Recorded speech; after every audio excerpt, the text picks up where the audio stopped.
What's the greatest boxing podcast out there? Let them know. Counterpunch Conversations. That's right, my brother. Thank you again, champ. Appreciate you and respect to you, your family, your team, and everybody else. Shout out to Coach Daryl Davis and y'all whole team over there in Oxon Hill. We might have to stop past there on our way up there, get some work or something. Yeah, come through.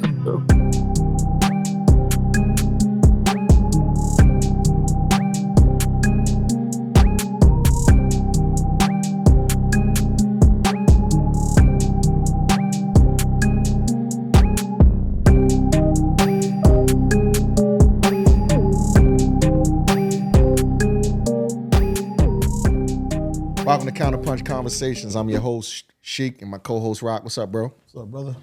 Another exciting episode we got today, Rock. Yes, sir. A lot of stuff to discuss, a lot of stuff that went on. A lot of stuff. Since we was last together. And we got a special guest today, too. 2024 Olympian, Jahmal Harvey. Yeah, we got him today. We talked to him a little bit today. But before we get off into that and any boxing news and all of that, I want to talk about, let's get into our topic for the day. So let's get right off into our topic today, the importance of amateur boxing and its role in developing future pro boxing stars.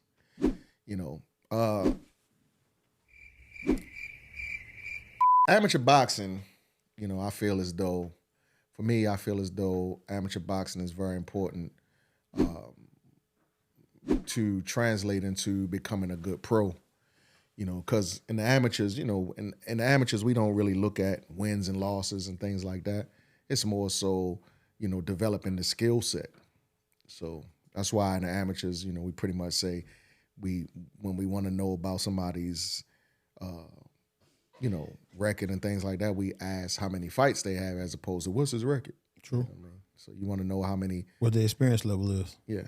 Because so it's more about developing the skill set, but amateur boxing to provide a platform, I feel like, for boxers to develop skills through, training and competition.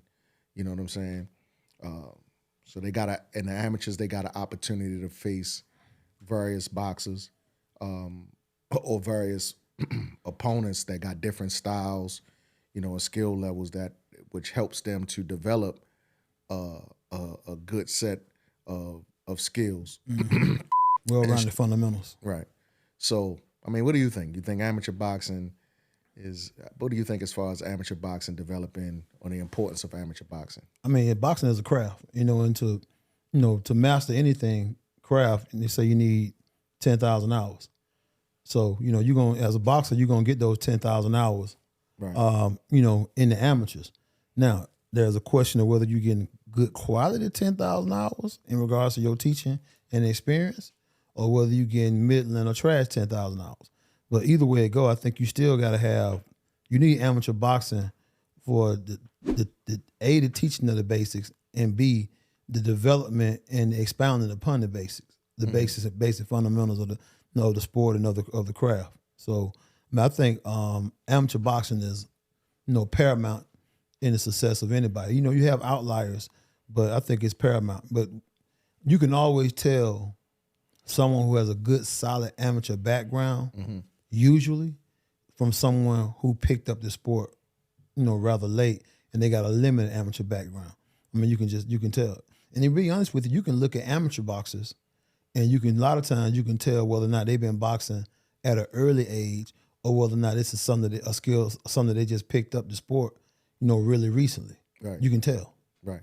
Well, so let me ask this though: do you feel like anybody with an extensive amateur background can turn professional and become solid pros? Absolutely not.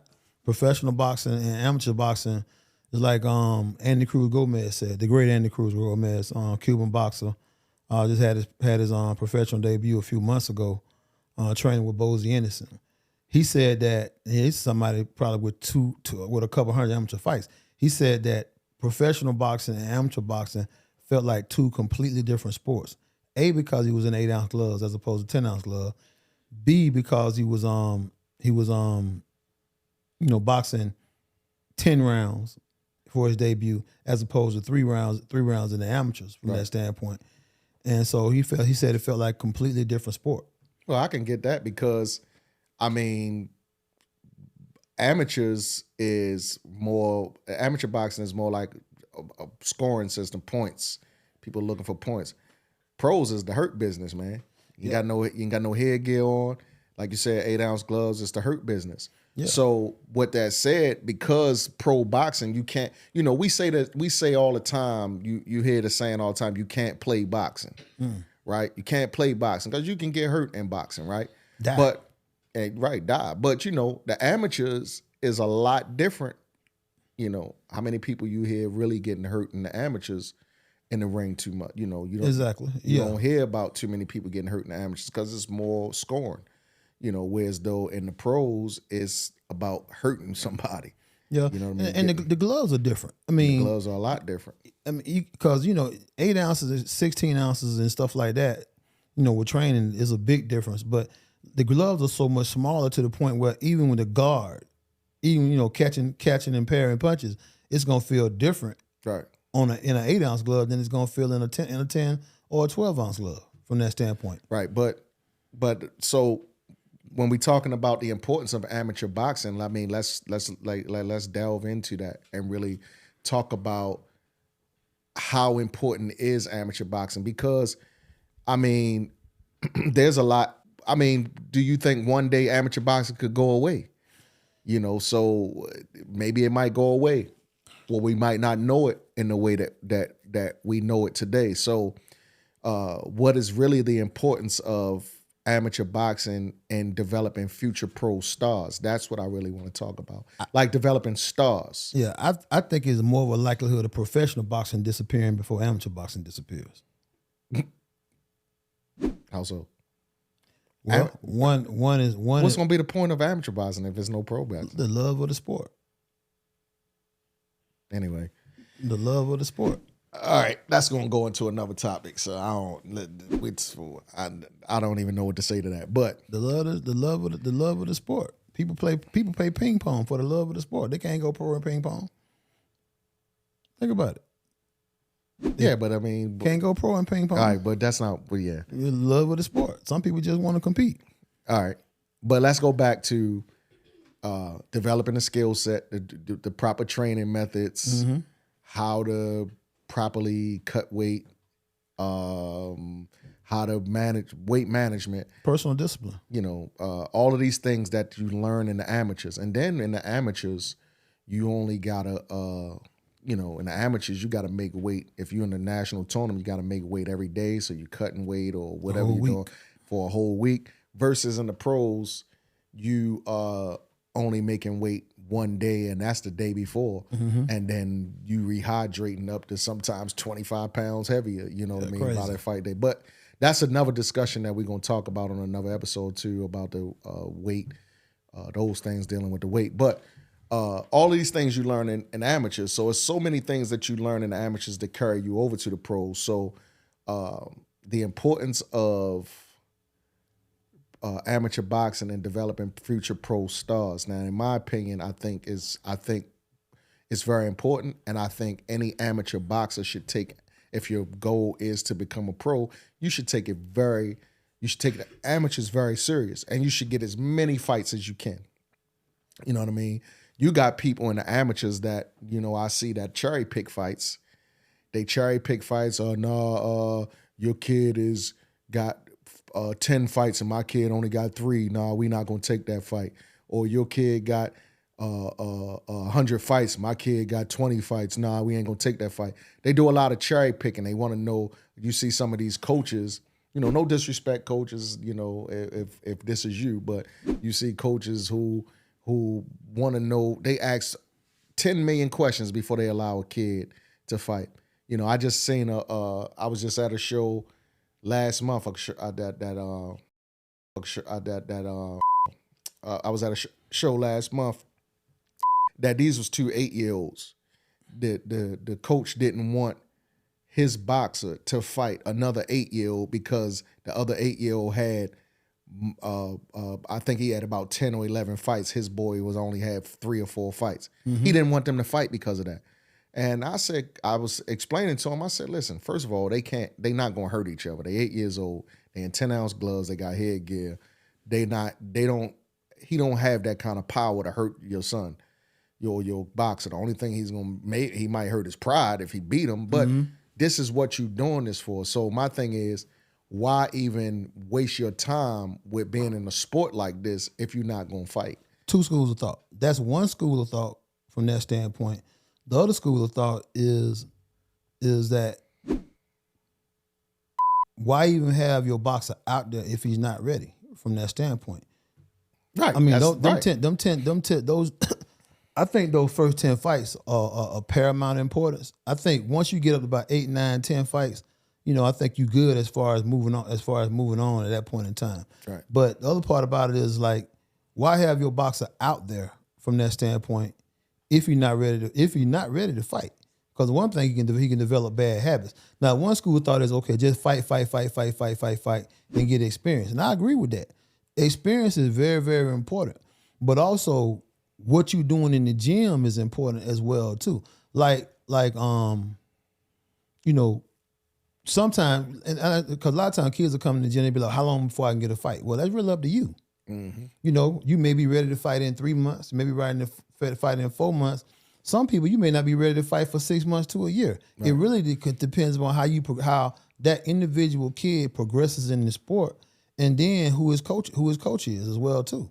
So yeah, I agree and disagree with that from that standpoint. And yeah, you right. 8 years old, knowing what you know now, ain't nobody gonna get hurt from that standpoint. I just saying that the importance of amateur boxing, its role in developing future pro stars being the topic. I'm saying get all the experience that you can in the amateurs, so that when you're ready to turn pro, you have the hours in. They say 10,000 hours, anything makes you That's true too. But I mean, you're right. But you can have 10,000 ragged hours. Yeah, but I mean, but that's another conversation. Like, another conversation is the coaching, like making sure you have a good quality coach, and you're doing the proper things. That's another conversation. Yeah. So, but I'm saying, as far as the importance of amateur boxing, I'm saying, get all the experience that you can get. I mean, we see some, like you said, 10,000 raggedy hours. We see some raggedy coaches out there. And ragged, you can get 10,000 ragged hours, and you can have raggedy experience. You can fight to the point to where you can perfect raggedness. and you can get so good in the amateurs. You got so much experience to the point where, you got a raggedy fighting style, right? But you got so much experience and your conditioning, you can win a lot of fights like that. Well, let me speak to that. That don't mean you're gonna be a good professional though. Let me speak to that. That's a good point. Let me speak to that. I see young boxers all the time who, for example, right, pee-wee boxers. A lot of pee-wee boxers just come forward and punch. And that's all their coaches tell them. You hear them in the corner, come forward, come forward, come forward, come forward, come forward. And there's really no technique. Well, how far is that going to get? I'd rather teach you from the beginning how to box. I'd rather teach you technical skills at 8 years old. And if we lose every fight in the pee-wee division because you technical and you fighting what we call a rock'em sock'em robot, somebody that's just throwing punches, if we lose every fight, so what? We going to keep developing technique. I agree with that also. But in the amateurs, right, especially at that lower level like that rock'em sock'em robot, actually, in a lot of situations, that'll actually beat out the boxers. Right, but that's what I'm saying. In the short term. Let me get to my point. Go ahead, and I'm gonna make a point once you get off. That's the point I'm making, is that in the beginning, that might win them a lot of fights. But now you done develop these bad habits. So now when you become a junior or a youth and you don't learn no technique, now you lose everything. And it's not preparing you to go to the next level as opposed to teaching technique from the beginning. That's true too, but I mean, when did that come about? I mean, USA Boxing used to be one of the top amateur boxing factories in the world, right? It's garbage now. Had a gold medal since Andre Ward. Wait a minute. The views expressed here are not the views of Counterpunch Conversations. These are clearly the views of Rock Pitts. The proof is in the pudding. Listen, bro. These are exactly. You just now said USA Boxing is what? What did you say again? When the last time they won a gold medal? Hold on, what did you just say? USA boxing? It be hot garbage truck juice sometimes. But you're a member of USA Boxing. That don't mean the shit ain't right. The views expressed here are not the views of Counterpunch Conversations. You'll never get good USA boxing. It will never get good until we accept some simple fact of the matter. Hadn't won a gold medal since 2004. Andre Ward. But that's not. That don't have nothing. No. It has everything. It has everything to do with the rock'em sock'em robot style and not teaching boxers how to properly box.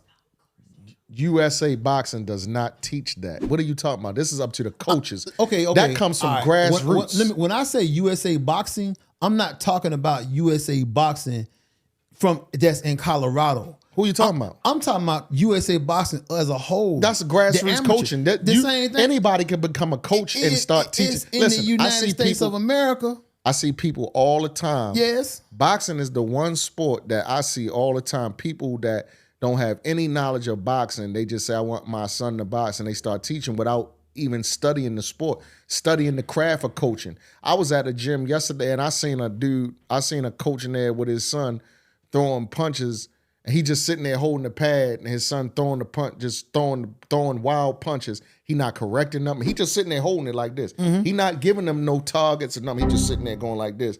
And I'm saying, see what I'm saying? Now you're going to put that boy in the ring, and somebody going to demolish him. But see, that's the point. But see, that's not USA Boxing, though. That's the grassroots all right, let me coaches. qualify myself. When I'm talking about USA Boxing, I'm talking about as a whole. Well, don't say USA Boxing. Okay, well, USA Boxing. In the United States? Listen. I'm not sitting here advocating for USA Boxing. Don't get me wrong, right? But what I am saying is, you hear politicking, but it's all good. No, I'm not. I'm not advocating. I'm not advocating for USA Boxing because what I'm saying is I'm not saying they the best at everything, but I'm saying I know that they give training to coaches. Okay, let me say this to at least get you started on coaching. What I'm talking about is not Colorado. All right, Colorado Springs and the training center. You talking about people that what I'm talking about is the fact that on the amateur levels, at the grassroots levels, the judging criteria, right? Right. So if everybody want to win, right? And if what you doing in the judging criteria is the judging criteria, if it awards raggediness and non-boxing and not thinking, then that's the product that the people in Colorado Springs have to work with. I'm talking about the whole damn thing as a whole. Because if you awarding, it's like Skip Bayless. I was saying, I was always taught that the aggressive boxer win. You don't know a damn thing about boxing. Yeah, he said it all the time. He don't know a damn thing about boxing. It got to be effective aggression, though. It don't matter if it's effective or not. Just come damn forward, right? And that right there is a preeminent thought in boxing.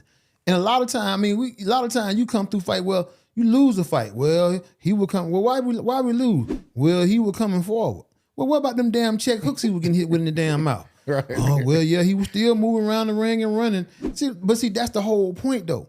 And when I say USA Boxing, I'm not talking about Colorado Springs, but the product that they getting that comes up to them, in a lot of situations, the fundamentals and the foundation of it is some dog shit.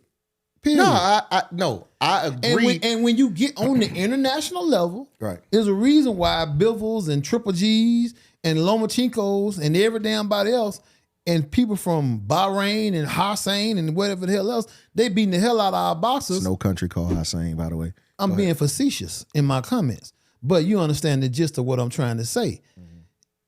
That they are learning good, fundamental, technical boxing. The Cubans the best amateur boxing factory in the world. No, they're not. Who better? Kazakhstan is better than Cuba. Right. Who historically got more gold medals than the Cubans? Kazakhstan is better. How many than Kazakhstan? Cuba. I don't know how many Kazakhstan got, but I'm sure they up there with it. Somebody fact check that. I mean, they might. If you 30 fighting somebody at 18, yeah, you probably supposed to win. Oh, just don't finish your point.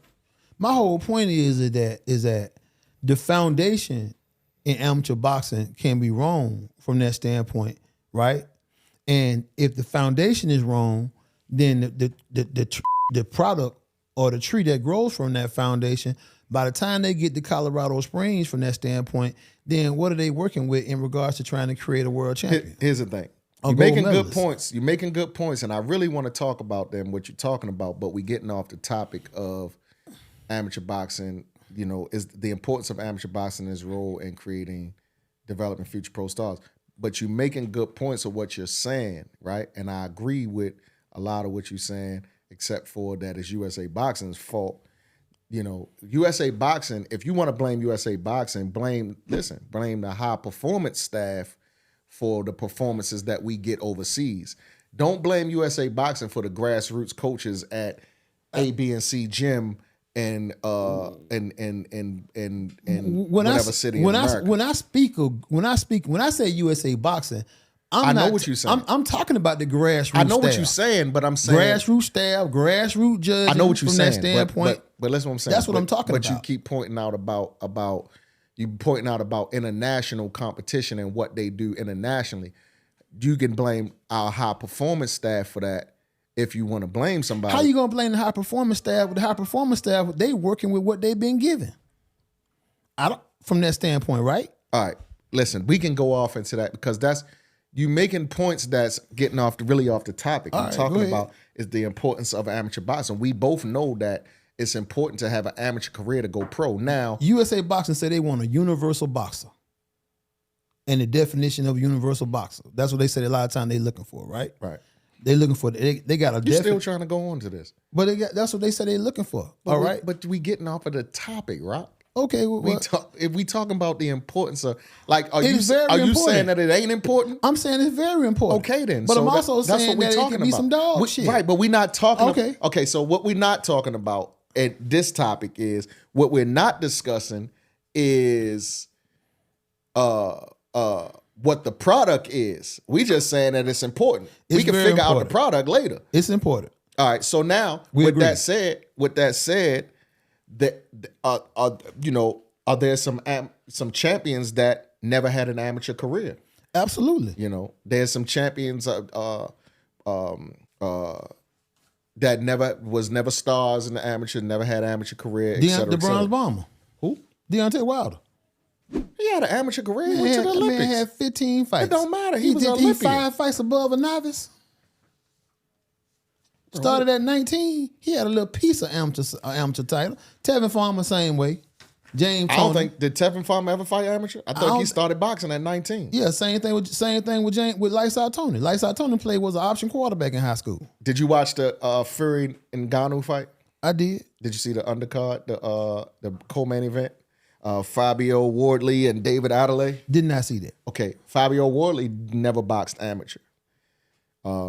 He never boxed amateurs. He was he stopped David Adelaide in the 7th round. He got the WBO European, WBA Continental, Commonwealth, and the British heavyweight titles. Heavyweight. Mm-hmm. He never boxed. He never competed as an amateur. Yeah. So you do have some anomalies. Like you also got what's my guy? The Camden Buzzsaw. Cowie. Dwight Muhammad. He never boxed, but he started in prison. He did box a little bit in prison, and then he got released in 1978. And then what's this here? The most medals? Yeah. Yeah. America got the most. That's because of his story. That's because that's 2022. Okay. Anyway, he started training at Joe Frazier's gym in 1978. And then we talking about the Camden Buzzsaw, Dwight Cowie. Good numbers. That's good facts, Michael. Yeah. I agree with what you're saying, but like, look at Ngannou. Hold on, man. I'm talking about these amateurs that didn't. They didn't have Cowie. Ngannou didn't have any amateur fights, or professional. That was the first. He's a combat. Yeah, but look at the raggedness of it. What do you mean, bruh? That man threw a left hook. All right, he counted a 1-2. Right. Hit Tyson Fury in the top of the head with a left hook. Right. We're gonna talk about that fight. I guess it's possible. All right, but let's look at the amateurs, the pros, champions. Because Cowie, like I said, he won the WBC light heavyweight title in 1981. He beat a Hall of Famer, Saeed Muhammad, It's definitely possible. executioner. He boxed amateurs, but he lot of In prison. Yeah, he had some amateur box before prison too. Nah, not that I know of. I saw an interview. He did an interview on he did an interview I just watched recently where he said he had some fights in the amateurs like when he was young, Right. before prison. You know, he mostly just running around the streets though. But I know most of his fights, he did have some a lot of prison fights. But I mean, so you got some anomalies, some champions that, you know, they just got it in them. But overall, I think it's very important for amateurs to, and this is for people that's watching us, coaches and young boxers, get as much experience as you can. You know what I mean? Fight as much as you can. You know, sometimes you might not be able to afford to travel around the country to get bouts, but if you can get some sponsors or whatever, or you can afford to drive across country or whatever. Take as many bouts as you can, because even if you lose, even if you got a losing record, you know what I mean? Those are all putting rounds in the bag for you when you're ready to turn pro, as well as building your skill set. But again, you make a good point about the trashy coaching and things like that. You just got to make sure that you get a good coach that has produced some type of product. You know what I mean? That's hard. Because a lot of times you just getting off into the sport. If you ain't have somebody who had a background in the sport, like we came into it. You know what I'm saying? Dude doing mid work, his hand way out here. You know, Chad, 8 years old, punching like this right here. And then when we go to spot somebody, he's shorter than everybody, but he punching over their head. I'm like, why in the hell is he punching over these folks' head? Right? Then got with somebody, got with Zahir Rahim, mixed in right here. Now we hitting people in the mouth and in the head, as opposed to punching over their head because the mitt work all out here. But it look flashy. Everything it look flashy. I don't know what the hell I'm looking at. I just know it don't look right to me. It don't look like to me, and it don't make no sense to me. All right, so of course you got to make sure you get the proper tools. But definitely, you know, it's very important for anybody that is seeking to be a boxer to start out in the amateurs and build that skill set, regardless of how many fights. I mean, regardless of, you know, record, win or lose. Don't even worry about losing fights. You know what I mean? Just go get that experience. Now, if you can go get that experience and start winning and win a bunch of national titles, that's even more better for you. You know what I mean? You start going to win amateur. You start winning a lot of national titles and being able to get on Team USA and go overseas and win some gold medals and things like that, or win some medals. Mm-hmm. You know, that's great.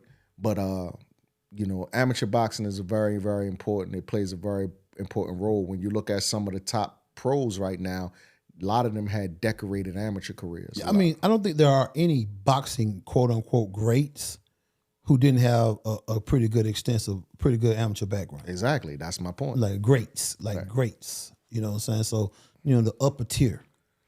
They've been doing this, and they got it's almost like second nature to them. I mean, it's muscle memory. I mean, the way you know it is the funny thing about boxing is, like, I play football, right? And shit, I wasn't running around, you know, switching footballs and shit like that. But boxers, hell, they can be standing there shadow boxing, don't even know they shadow boxing. Right. Just moving their arm, just doing some bobbing and weaving and stuff like that. Right. You know, whatever. And don't even realize they doing it because of the repetitive nature in it. It creates such muscle memory to the point where it really almost become automatic to them. Right. So, you know, as you coming up in the amateurs, you know, you got a lot of safety measures to take. You know, you got a controlled environment as an amateur. Mm-hmm. You know, got stricter rules and regulations than the pros.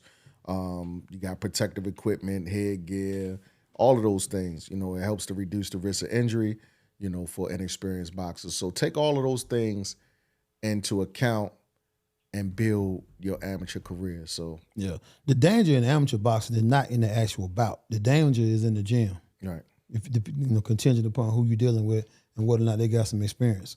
Because you can send some kids out there in a boxing match and sparring, and you can get some kids hurt. Right. And then it behooves the other side to say, man, that's enough. Right. All right, y'all. Comment below. Let us know what you think. About the importance of amateur boxing and building future pro stars. Let's dialogue. Hashtag Counterpunch Conversations so we can join in on the conversation. So we'll see the comments. But comment and let us know. It's a very important topic. So let us know what you think. So we got a special guest coming on today, Rock. It's Sarai.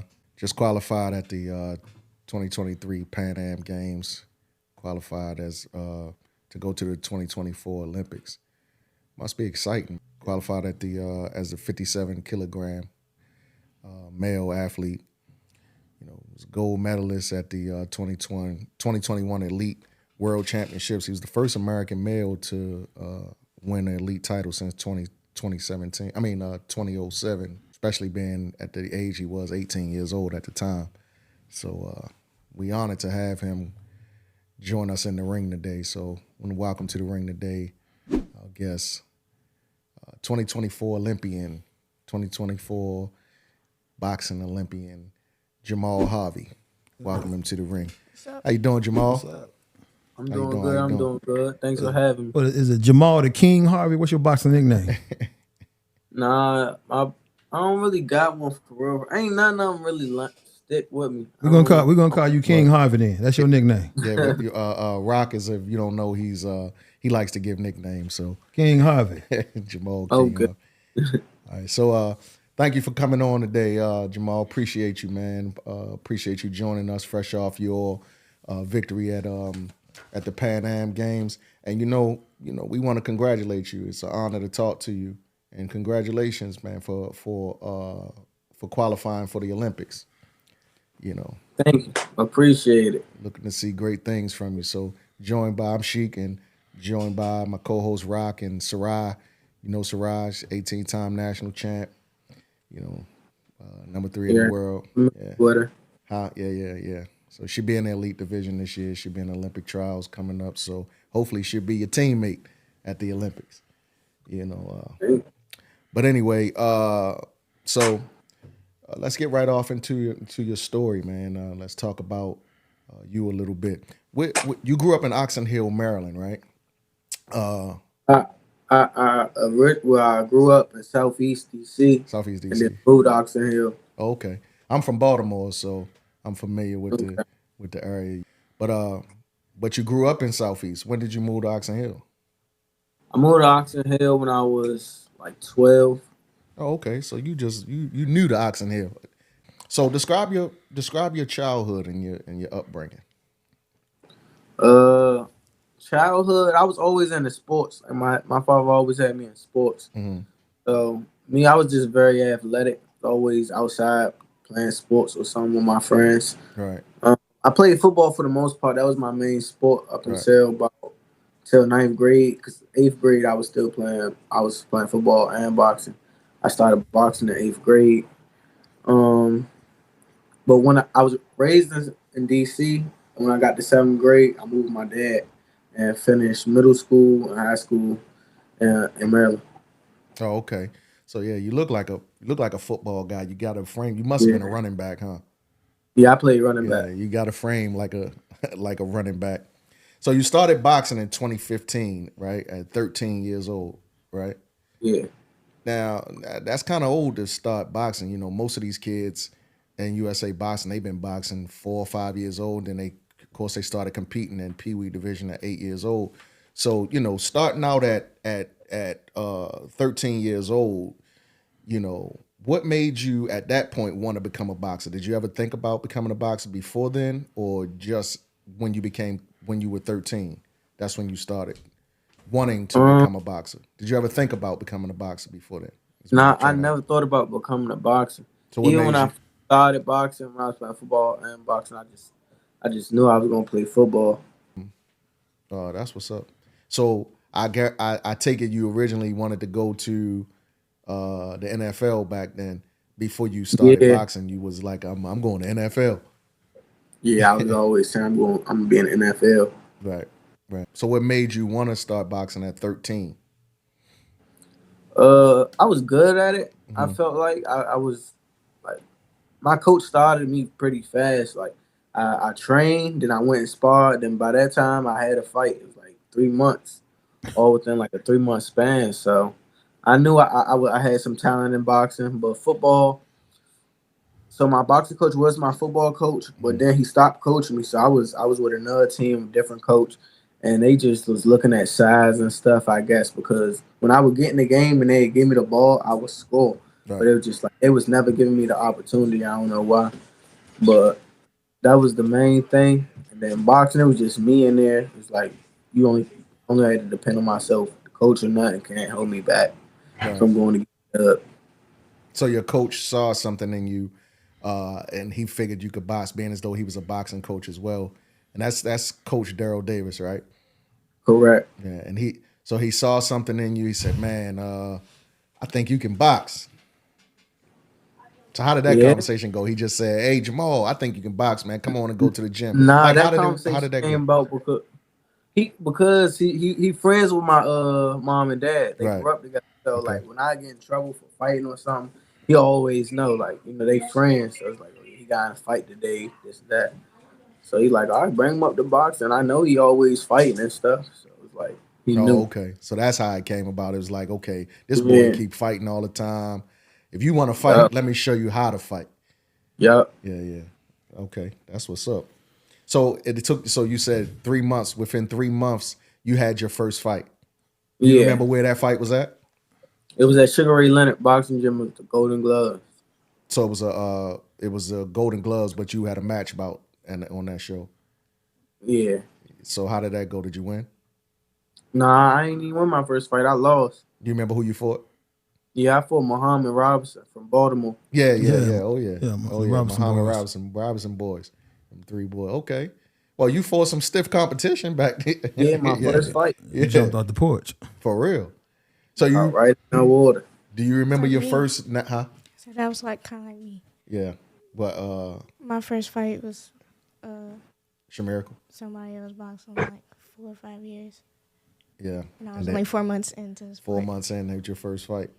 Yeah, Jahmal was 3 months in. He had his first fight 3 months in. Who was you sparring? Like you Man, I was sparring all the top competition around here. Right. To get ready for that, I was sparring a guy named what they called him, Superman. His name was Ty. Dang. Where was he from? Williams. Was he from Headbangers? Tyreek Williams. I was sparring. Oh yeah. Tyreek. Lonzo, Pop. I was sparring a lot of people to get ready for that fight. What about Jalil? All the top people. I don't know if I had sparred Jalil at that time. I did spar him though when I first started though. Right. I sparred him when I had within a year of me starting. Right. So when do you remember your first national tournament? Yeah, I remember my first national tournament. Which one was it? It was in Dallas. Oh, so JO's. That was back in 2016. JO's, 2016, right? 2016. Did you win?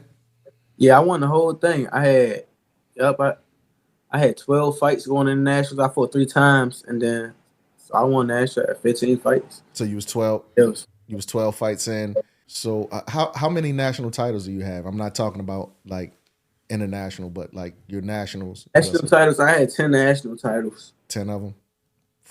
From what's that? Intermediate up to elite. Intermediate to elite. Right. Man, that's what's up, man. So I'm sure you had a good team of people, as you were coming up. Who were some of those people that contributed to your development? What's some of your training regiments and things like that over the years? And who was some of those people that contributed?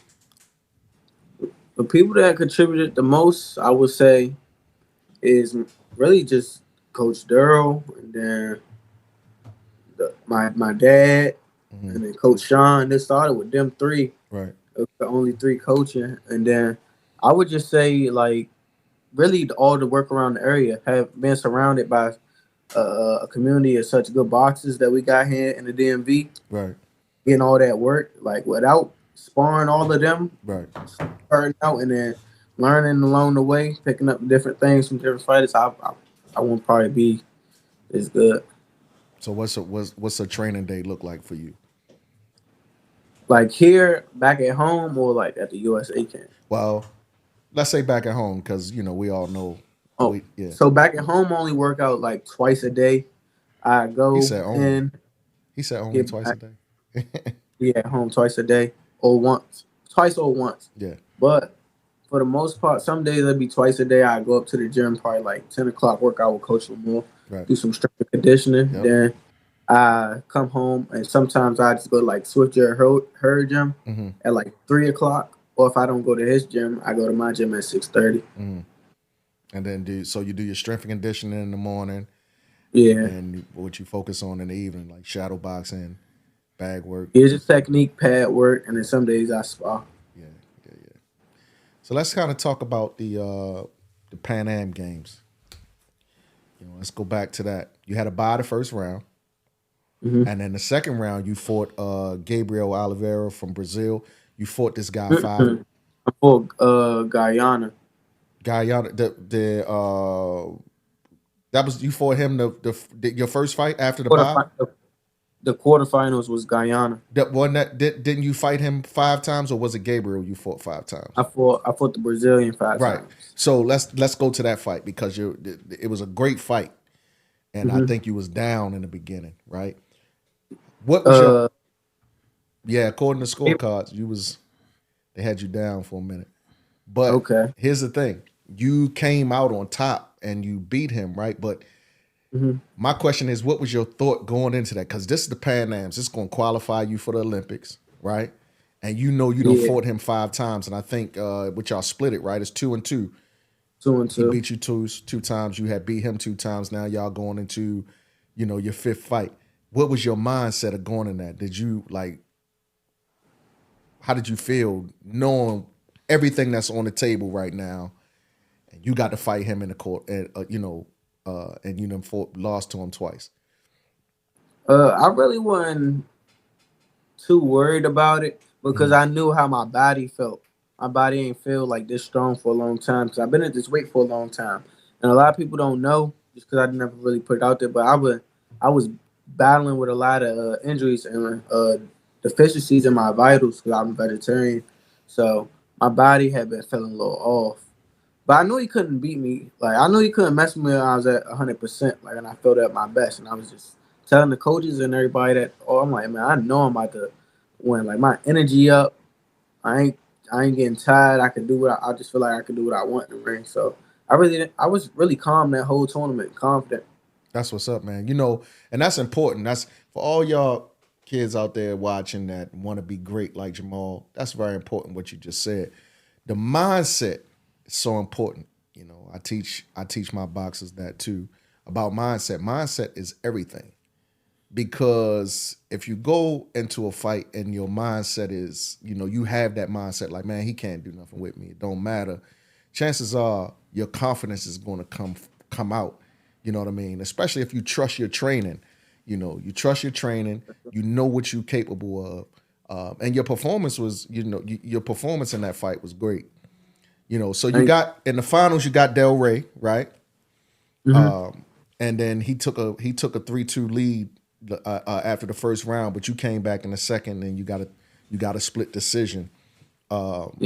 So, what was your mindset going into that final? Like you done already fought. Go ahead. My mindset going into that final was I was excited because I ain't never get to fight a Cuban. They supposed to be like the teams ever. So I was really just excited. But in my semifinal match with Brazil, nobody knew, but I bruised my hip. Like he tried to roll one of my punches and he hit me real hard with his head in my hip, and I fell down. My whole leg went numb. So I was dealing with like a big bruise there, so it hurt to even like put pressure on my lead leg. But I knew I still felt good though. I said once I get my adrenaline running and stuff, I ain't gonna feel nothing, and I'm gonna just show out. And that's what I did. Right, no doubt. You got the 3-2 split decision over a tough Cuban, and you're right. Cubans are the litmus test, man. You can beat the Cubans, you well on your way.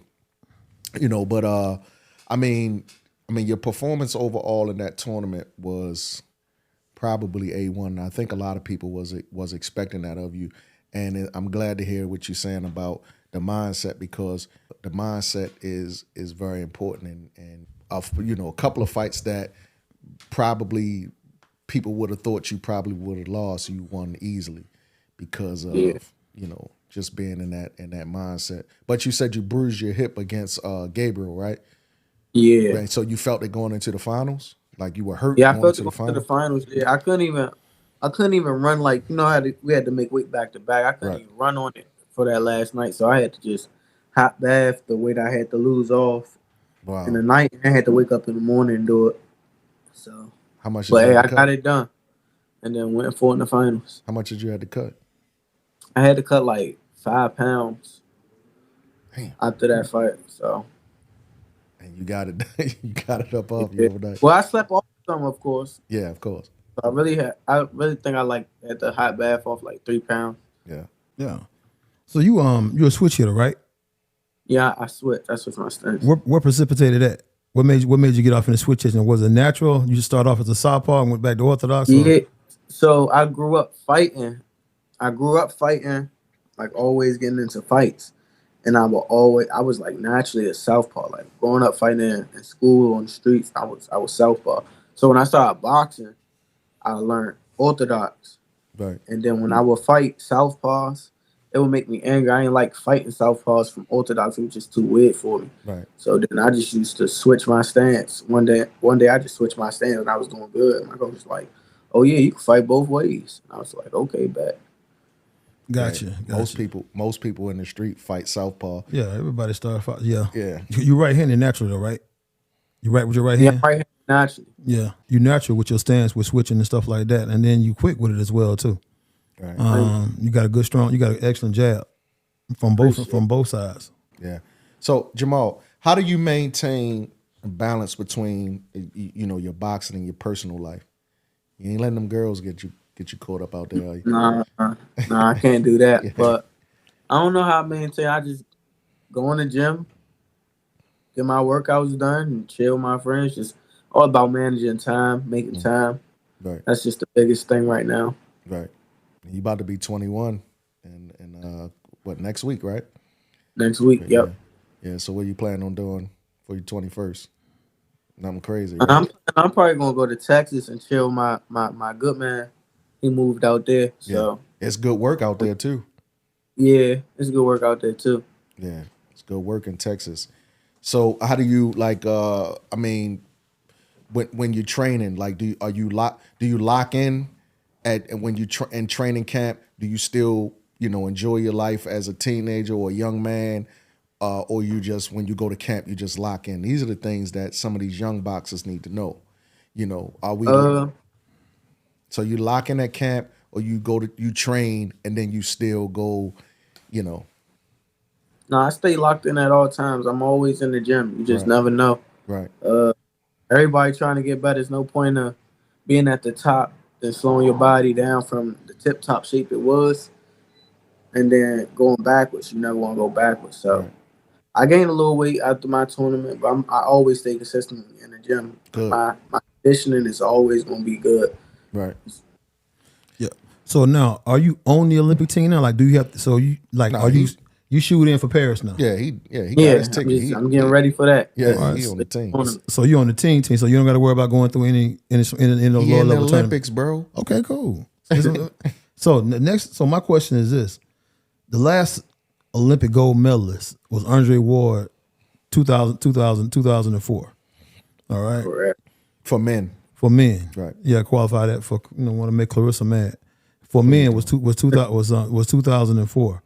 How you feel about your chances? I feel good, really.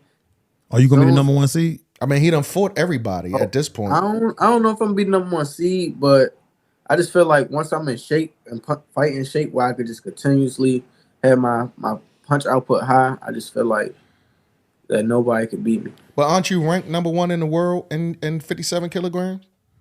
I don't know. I was, but then some things happen with Aiba and stuff. Yeah. I don't know the whole, so I ain't gonna speak on it. But I gotta look at it again. I think you still ranked up there with I didn't go to the last World Games that Aiba threw. So. Right. Yeah. That's a historic division. You know, that was that was Floyd Mayweather's class at that division. That 125 division, 125, 126 division. Mm-hmm. That was Floyd's division back in '96. Right. Hey, but he done fought everybody already. I mean, you beat the Cuban. Yeah. So Cuban's typically up at the top. Yep. So So we can go ahead and pencil. We can go ahead and write and penny in that gold medal for you. Yeah, we're gonna get a gold, bro. Go ahead and pin that gold medal and go and claim it. Yeah. Yes, sir. That's what's up. And guess where he from? Maryland. He ain't from Alabama. At least he ain't from New Jersey either, though. New York. Right. So, man. So what are your? I know you mentioned earlier about I know you talked about earlier, like before we were on camera, you talked about things not really changing for you, but you know, maybe it just ain't hit you yet, right? So, but what are your reflections? How do you feel about if you're going back, you're looking at, you know, all the odds are stacked against you, Jahmal. You started boxing at 13 years old, man. That most people start boxing at 8 years old, right? So, when you look back on your achievements, how does it really feel to have been, you know, the first American male to win elite world championships and since 2007? Since 2007, I think you was the youngest in that tournament. You know, being 18 years old to now winning a gold medal at the Pan Am Games, qualifying for the Olympics. You're going to the Olympics, 2024 Olympics. They are not a lot. There's billions of people in the world. It's only a certain class of people that are an Olympian, you know. So I don't know if you let that sink in, but how does that really? Have you really sat down and reflected on those accomplishments? Nah, not really. Right. I just go by like day by day. I'm always proud of myself and my accomplishments, but I know it's just like you did it. Now you gotta go do something else. Right. I mean, but you're an Olympian now. They can't take that away from you. Yeah, they can't take that away from me. I think once I get there, I'm gonna really just be like, wow, I'm really here. Like, Right. You getting the ring tattoos? Yeah, I'm gonna get it out to the limit. I gotta get my rings. I got to. So, any plans of going pro after this, or you gonna stick around, try to do another Olympics, or you want to be a lifetime USA boxing? See, if right now, I want to do the 2 Olympics. I want to get 2. Right. But the way I can't make this 125 too much longer, so I'm gonna have to go pro. Right. But and the next Olympic weight class is 139. Right. That's like close to my walk around weight. So it's like there's no point of fighting right there. Right. And staying around for another cycle. And then if they drop it down to like 135, because the weight's always they change it all the time. Yeah, they drop it down to like back to 132. 32 might be Olympic weight next 132 time. or 135. I might stay. That's the only way they drop that weight class. Right. But as of now, it's looking like it's gonna be how to be the pros. Yeah. I mean, you're gonna be highly sought after this. I can tell you that now. Your phone will ring off the hook if it haven't been already. Yeah, especially if you win that gold medal. Yeah, that's money. Definitely. How tall are you? I'm 5'4". Got you. Yeah. What's the how do you I know you're at camp a lot, you know, in the elite division, y'all always at camp. So how do you make that transition when you come back home to, because I'm sure your coach's style is a lot different than what the Olympic style that USA Boxing is teaching. Because a lot of coaches, you know, this is a thing that goes around USA Boxing. And a lot of coaches have issues with the training in USA Boxing, you know, in the camps, only because that Olympic style, you got to change it up, so to speak, when you come back and fight at nationals. But does he need to change it though? Because on the elite team, you can't fight in local club shows, right? No, you can't fight at local. All he can do is fight in the nationals. Right, but I'm saying I'm sure that I'm asking, is there a transition? Is there an easy transition, like when you come back and you train with your team, when you train with your coach, or does he implement those same techniques that USA Boxing those same techniques that you learn in camp? No, there's definitely different techniques. My coach, I mean, sparring back at home and stuff is really not like I would say too much of a difference. And then I'll be sparring pros. Mm-hmm. I feel like the elite amateur level, you just fighting at a higher pace. So all I'm doing is just slowing down the pace, Right. but doing the same things. Right. So I don't really feel like it's a big problem for us right now. Okay. I mean, probably in the future to slow down on how many punches we throwing. Yeah, of course. Especially when we go into like start getting like 12 and 10 round fights. Right. But I'm always in shape, so Right. I don't know. Yeah, I just know If sometimes I can punch for that long, then there's no point in switching it up. Right. I know sometimes it's a difficult transition coming back, you know. But Soraya, you and I was gonna ask, like, how is your training like going to be like going into the Olympics, like maybe like starting now or just like that journey into the Olympics? Like, is your training changed or is it gonna be like the same? Like, I feel like for the most part, well, they changed it last camp. Like, I don't lift as much as other people. I do more conditioning because of like the weight cut and stuff. Because like I said, I've been at this weight for 3 going on 4 years, so it's getting harder to make this weight. So I do more conditioning and less lifting, all right. and then just dieting. It got me on like a meal plan and stuff. do you do like more band like exercises, like band strength exercises? Than Yeah, Yeah, because so you training at home, and when do y'all go back to camp to start training? the 26th, Of November? right before nationals. Oh, okay. All right. I know some of them too gotta go and compete in the trials. Yeah, some people gotta go compete in the trials. Yeah, so all right. Well, what anything you want to leave us with, anything? No, just thanks for having me. This was a good interview. Appreciate it. All right. Well, I ain't letting you go right now at this second. I just wanted to know if you had anything. But before I let you go, oh, go ahead. I was gonna ask, like, what is like? Do you have any advice like for aspiring boxers or athletes? Yeah, like, good question. Like navigating their own paths, like in the boxing world or sports world. Like, do you have any like? Some nuggets. Yeah, just stay dedicated. Just stay in the gym really, and don't. This sport is really about like heart and confidence. So whatever you tell yourself you can do it. You just can't be scared to go in there and get hit. You're gonna have off days. You just gotta stay in the gym really, and try to spar people that's at a higher level than you. That's the only way you're gonna get your Say that skill again, shot. champ. Say that one more time.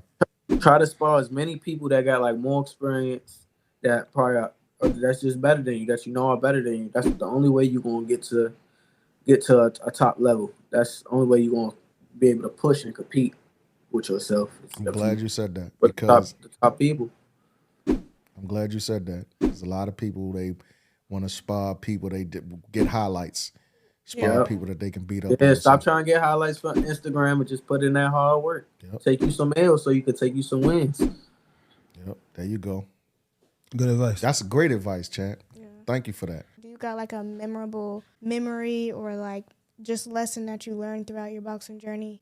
The biggest lesson I had to learn out my boxing journey was how to control my anger, because sometimes I would just start trying to fight instead of boxing. Right. I would say my biggest thing first, that was my biggest thing. I had anger problems for a long time. Like, something happened I ain't like, and my whole game plan was out the window. And that's important. Yeah. That's like Yeah, the bull staying and the calm. matador. The bull is 3,000 pounds. The matador is less than 100 pounds sometimes. The reason why that matador always wins because that bull anger, and that matador is calm. He can just play with him. So if you mad and you in the ring with a skilled boxer, they can take advantage of that. So, but look, champ, we like to play a game with all our guests. All right. It's called the Greatest of the Great game. All right. We take 5 boxers, 5 boxers in different eras, and you would say who would win each round and advance to that round. Now, you got to tell us why you say this person wins, all right? At the end, it'll be a final. You'll tell us in your opinion why this person wins, all right? This category is going to be heavyweights. This is 5 heavyweights from different eras, all right? So the 5 heavyweights for this game are George Foreman, Rocky Marciano, Tyson Fury, Riddick Bowe, and Jared Anderson. That's all 5. Dang. That's 5. That's crazy. All right, so I'm not the biggest boxing fan. So I've never watched Foreman. What? Marciano. Who else? Tyson Fury. I know Tyson Fury. Riddick Bowe. Don't know who that is. All right, Jared Anderson. All right. Jared. So you know That's Jared big. Anderson, right? Yeah, I know. All right, Jared so Anderson. you know all of the young people. You ain't watched. You haven't watched the old I school ain't never boxing. went back and watched. All right, so let me tell you about George Foreman. George Foreman was a real big puncher, right? I know a little bit about George Foreman All right. though. Rocky Marciano from way back in the day, man. He was like, I heard they always mention his name. yeah, he was he Italian? Yeah, I tell you. Yeah, he was Italian, and he, All right, so you got that. Retired And undefeated. Riddick Bowe, how many times him and Evander fought? I don't know. 2 or 3 times. He fought though. He was a heavyweight champion. All right, just wing it. Big Daddy, really. Bro. Just wing it, Jamal. All right. Just if I had to wing it, I feel All right, hold like on. I'm about to put him in the bracket. I'm gonna tell you. All right. So Okay. I'm gonna give George Foreman the bye. all right. Rocky Marciano, Tyson Fury. Who wins? I feel like Tyson Fury wins because I feel like people ain't. I feel like the game is just evolving. So Right. like people are coming up with new skills, new techniques. All right. So I just feel like newer generations will win because they got to see the past and like the new type styles coming up. So I feel like Tyson Fury will win. Okay. Riddick Bowe versus Jared Anderson. All And right. I go to say for Jared Anderson. Jared Anderson beat Riddick Bowe? Yeah, I felt like he's so athletic. That man athletic. I feel like he beat Riddick Bowe. Hold on. Rock. I not even seen Riddick Bowe fight, but he'll beat him. Jared Anderson beat Riddick Bowe? Yeah, Jared Anderson. Jared Anderson. You can't even put Jared Anderson in his category, man. That's what I know. Man, come on, bro. He ain't I'm bust. going with the- Jared I'm Anderson going- ain't cracked I'm the going egg with who I yet. know. Yeah, I right. feel He like- go whatever he knows. So all right. Yeah. I don't know if Jared Anderson can beat Riddick Bowe. I mean, it depends He on what. athletic. He definitely listen. He I got definitely. to see him. I got to even see him spar like when I was on the youth team and he was on Yeah. the elite team. I know he moved for to be big like that. Him and Tyson No Fury, doubt, but Riddick Bowe. big man. and move. Riddick Bowe started boxing at like 15, 16 years old too, though. Go He watch started Riddick late. Bowe. Go watch these guys, Jamal. You gotta watch these guys, watch man. him. I don't know. I Right. just never be getting around to it watching. All right, so he got Jared Anderson over Riddick Bowe. He got Tyson Fury. All right, so now George Foreman versus Tyson Fury. Foreman, Tyson. After the way Tyson Fury just performed, I feel like George Foreman could wear him down. He was trolling. All right, we ain't got because I'm about to talk about that. He was trolling. Now I'm about to talk about that. Watch this episode, Jamal. Watch this episode. Watch this episode. He was taking it so easy on. Yeah. That was You think so? He knocked him down and everything. Jamal, watch this episode. After somebody knocked me down, I'm trying to knock him out. Exactly. Ain't no way. Everybody got a plan until they get hit, right? All right. So who you took Tyson Fury over George Foreman, or you taking George Nah. Foreman? Okay, George Foreman over Tyson Fury. That's a smart move. I would take George Foreman over Tyson Fury. You would take Tyson Fury over George Foreman? Negative. That's what I thought. All right, so you got George Foreman against Jared Anderson now in the finals. But Boy, I you hate better Tyson not say Fury. Jared I don't know. I Anderson. watched a little bit of George Foreman. I feel like I don't know George Foreman. Y'all like was. Did He you could take go watch punches, George and he Foreman could versus go Joe big Frazier? Jones. Nah. Go watch George Foreman Jared- versus Joe Frazier. I don't know. I only ever seen Jared like spar in person. Like, Right. so I see what he could do, like firsthand. Prime George Foreman put Everybody- Jared Anderson in dirt. Bro, please don't let Jared Anderson win this bracket, bro. Please. Yeah, I think I might have to go with George. Thank you, man. Don't let us influence. If you think Jared we got to, bro. We can't let him do that. You put him in the bracket. You can't let him do that. You can't let him let Jared Anderson. No, we can't let you make the damn brackets up no more. If you want to choose Jared Anderson, bro, choose Jared Anderson. No, he don't want that. He can't. Okay, George Foreman. I don't know. I feel like Jared Anderson still got like. He don't know who George Foreman is. He can't choose.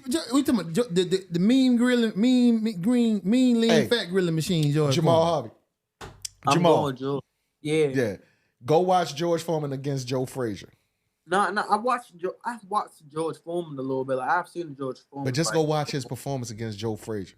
Just watch what he did to Joe Frazier as the heavyweight. Joe Frazier was the heavyweight champion. All right, so we got George Foreman as the greatest of the great in this bracket. Thank you. I couldn't let you say Jared Anderson, bro. Man, that was my bad. I shouldn't have put Jared Anderson. Yeah, I know you like him, but goodness, he greatest of the greats. Come on, man. Dude ain't cracked the egg. I didn't think nobody was going. I didn't think nobody. He ain't had no interim title. He ain't won the George Foreman, the gold medalist. That don't mean nothing though, because you gotta start somewhere. Yeah, that's a fact. I shouldn't have put him in that bracket. Greatest of the greats. So George Foreman is the greatest of the great. Jahmal, thank you, bro, so much. We honored to have you here. You know, interviewing an Olympian, talking to you, and our fans are going to be your fans at this point. We appreciate if you come back, check in with us. Definitely after the Olympics, you got to come back and talk. You win that gold medal. We got to have the first interview. Man. I know everybody gonna be cracking at you, but let them know you got to see Counterpunch Conversations before you talk to anybody, because we got to get you first. All right. I mean, our show is recorded, but we'll go live. We'll do a live show to talk to you. One last question: when you go pro, what weight? He got to go 25. No, he might go 18. The next weight up is 26, but 26. 25 already hard to make. So I don't know. Might 22. Be 130. Might be 26. Go 26 when you go pro, bro. You only got to make the weight one time. If I go 26, though, I'm coming for all the belts off rep. If he go 20, he can probably make 22. You just spoke over. Listen to what he just said. Listen what he just said. If I go 26, though, I'm coming for all the belts off the rip. Off the rip. That's the only way I'm going back down that low. Well, you got to start off going pro. You got to start out at a lower weight. 26, if you go 26, you only got to make the weight one time. So, you know what I mean? So, but before we let you go, Jahmal, what's the greatest boxing podcast out there? Let them know. Counterpunch Conversations. That's right. My brother. All right, man. Appreciate you. Thank you for everything. You want to let the people know something before you go? What's your IG? My IG is OHB_MAHL. That's OHB_MAHL. Follow him on Instagram, everybody. And thank you again, champ. Appreciate you and respect to you, your family, your team, and everybody else. Shout out to Coach Darrell Davis and y'all whole team over there in Oxon Hill. We might have to stop past there on our way up there, get some work or something. Yeah, come through. Manager of the year. So shout out to your mother. Yep. Thank you. We appreciate her for assisting with the interview as well. And thank you, champ. And Jahmal Harvey, everybody. Jahmal Harvey, 2024 Olympian, 57 kilogram, going for that gold medal. And then when he turned pro, he coming for all the belts at 26. So watch out. King Jahmal Harvey. King Jahmal Harvey. All right, champ. Talk to you later. Thank you, man. Thank you. Talk to you. It's one of my favorite. It's one of my favorite segments. I always laugh when I introduce it. I laugh because it's some of your conspiracy theories are out of control. And I say out of control because they're not based on facts. They're based on your opinions. They're based on excellent analytical outtakes. Well, let me say this. Go ahead. First of all, this segment is called Rock's Conspiracy Theories. I say it's not based on fact because one thing about you, right? You do a lot of research, right? But a lot of the stuff that you research a lot of blogs. You read, you listen to a lot of the YouTube bloggers and stuff like that. That that ain't reported on ESPN or none of that. It's just bloggers and what their views are. So you have these conspiracies. So anyway, in the words of what just like my mama told me, when I told her, I said, Mama, 12, I think my girlfriend cheating on me. She said, well, baby, everybody can't be lying.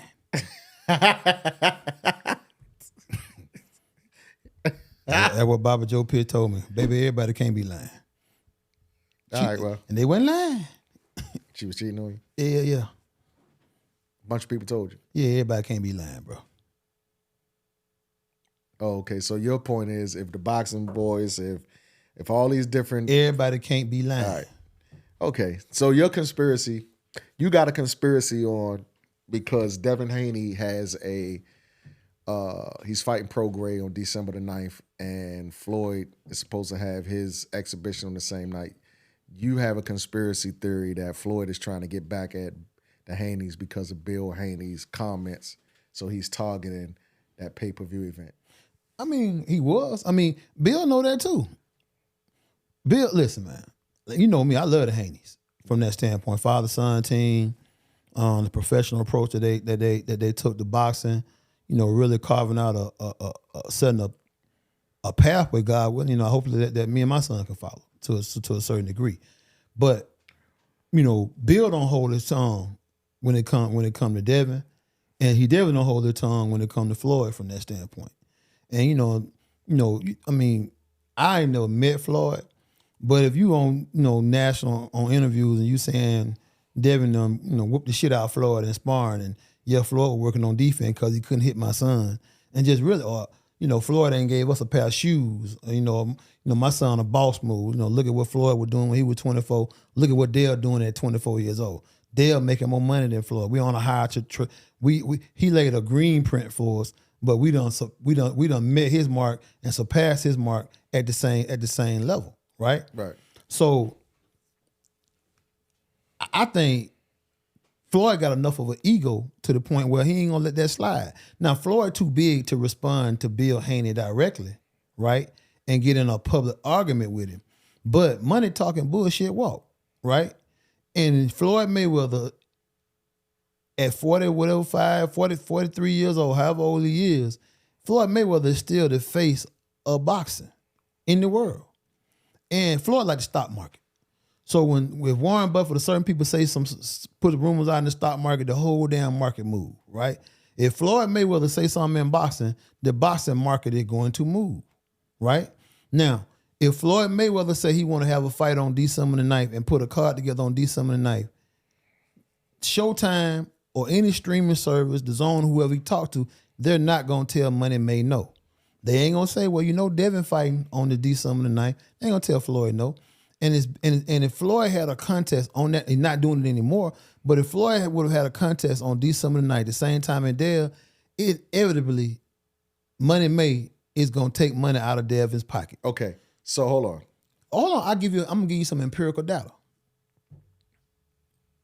Teofimo Lopez and his father, we got J-Lo talking all that stuff, right? About Floyd, right? And about, talking all that stuff about Floyd and, they don't need him and, they moving past him, right? They had a fight going on in Miami. That first Kambosos fight was scheduled to take place in Miami. Floyd put his fight on the same weekend. Floyd put his fight on the same weekend, right? Now guess what Teofimo Lopez and Singing and Trilling all them had to do. They had to change their whole fight they planned because they knew they couldn't compete with Money May. All right, so let me say that. And I think he was fighting Logan Paul too. Let me ask you. Go ahead. Is Floyd having a date on December the 9th? Not right now because I think they were doing it on Showtime and Showtime just went ahead and canceled the card. Now, what made you think they was doing it on Showtime? Google. See what I'm saying? You come up with this stuff. Google, the Boxing Voice. The Boxing Voice. Boxing Eagle. Blue Blood. 7-8 Sports TV. 7-8 Sports TV. Everybody can't be lying. Everybody except Floyd, ESPN. Nobody reported this. CBS ain't reported. Nobody reported. You tell me bloggers. ESPN Ringside. All right, listen. Ringside. Okay. All right, let me say this. No, let me say this. ESPN Ringside had Lomachenko asses undefeated And he clearly lost to Salido. Okay, so listen, which one listen. is? So Okay, which hold one on, is some hold on. tabloid? But we talking about credible news. The ESPN ringside Bro, ain't credible. Listen. When the last time Floyd did business with Showtime? Every time PBC and Al Heyman do business with Showtime. Any of his exhibition fights been on Showtime? No, not They've that I been know. on No. Fight TV and Sky Sports. If Floyd, What would make you think he was putting it on Showtime this time? Because the bloggers told you. all right, that. let me qualify. Floyd never Let me announced say this though. Let me This say partnership. If Floyd Mayweather Right. to say he gonna fight live on damn YouTube, it's gonna take money. But he out of- never said this It- though, it right? don't- You got a conspiracy that's only a conspiracy. It don't have no fact, Bro, that's nothing the grounded to it. hell. We don't know it's alien. The Listen, government ain't saying I told aliens you exist, but from we know the they rip. exist. I told you from the rip. I said Floyd is not fighting. When Rick Ross was here, I said Floyd ain't fighting on December the 9th. Oh, yes, he is. You Hey. didn't know they. I said, go back and look at You the clip. said it, but you said it. But listen, okay, let me say that right here to you. Floyd, You know how as big you as looking, Floyd, don't you? as big as Floyd is, he ain't You big about to as get Parrot. talked about in the comments. About what? They about to give you the business, bro. They get this damn smoke up their ass where they don't give me no business. Listen, because I'm telling you, They I get- said to any you. of y'all ass in the comment, y'all can get this damn work if you want to. You don't want What the kind of smoke. work you want? Don't matter. Any kind of work. They want some commentary work. They want some boxing history work. You want a debate. I tear y'all asses up. You don't want this smoke. Not if you not reporting facts. Yeah, shit. All my shit is fake. It ain't facts. I told you. Bro, the very nature of a conspiracy is analytical. It's an opinion. Yeah. Oh, now it's an opinion. It is. But everybody can't be lying. I told you, Bill Floyd- Haney said. Listen. Bill Haney, when they asked Bill Haney about Floyd having a date on December night, the same in Devon, What did he say? Allah is the perfect plan. He don't make no mistakes, so I can't really worry about that. Because he don't know. He hearing the same stuff you hearing. Bro. But he ain't get on there and say, yeah, I heard he was having it. Showtime, they had fight schedules on the You know 19th, what the let me 16th, know? and the 25th. You know what let me know that this wasn't true? Go ahead. When they said Floyd was doing business with Showtime. They say you're gonna fight Mikey Garcia. You don't think the man made Showtime $1 billion? But he's not doing business with them in these exhibitions. I don't know why, but he's not doing business with Showtime. So in you these think exhibitions. Floyd can't call Steven Espinosa? I didn't say he couldn't. I'm saying he hasn't been. There must be a reason why. He's been putting it on Fight TV and Sky Sports, right?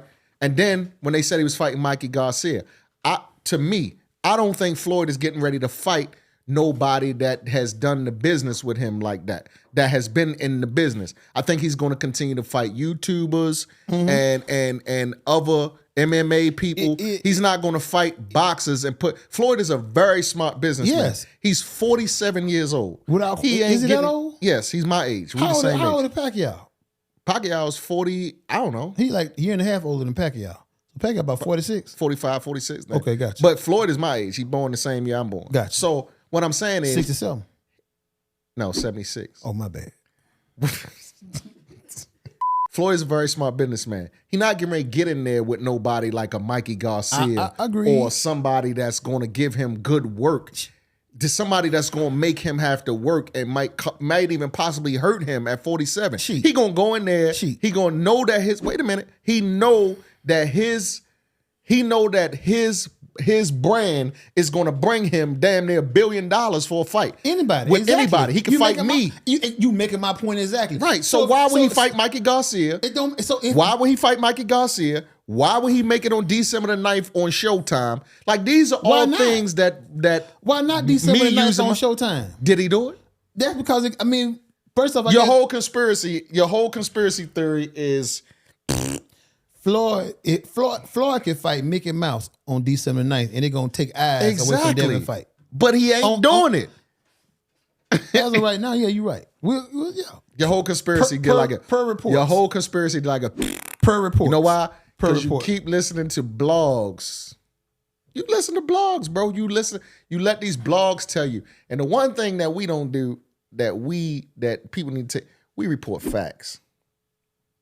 That's why I always say the views expressed here are not a counterpunch. They rock Pitt's views because you like to report. You like to report tabloids, bro. You the National Enquirer of boxing. Bro, listen. You the National Enquirer boxer. Bruh, listen. Is the National Enquirer still around? Did we interview Rick Ross? Yes. Right? So you can pick up the phone and call Rick Ross and be like, hey, bro, what's up? What does that got to do with anything? I'm going to make my point. All right. Yes, did we interview Rick Ross?